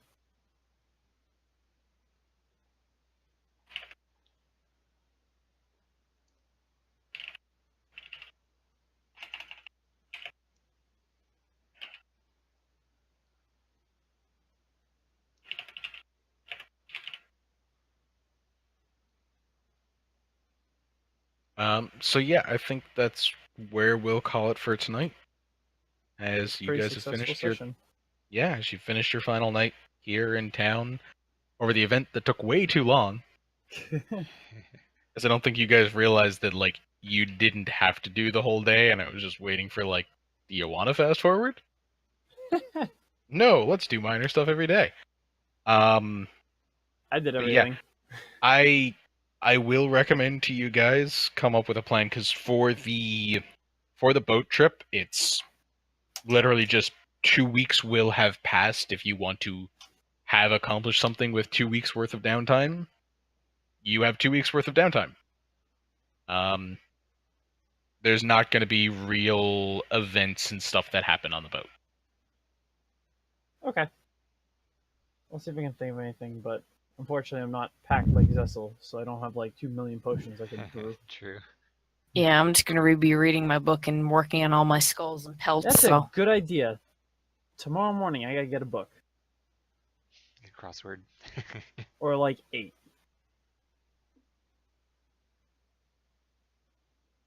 I also need a pearl. We need to get me a pearl. Actually, I could probably get myself a pearl with just a trade.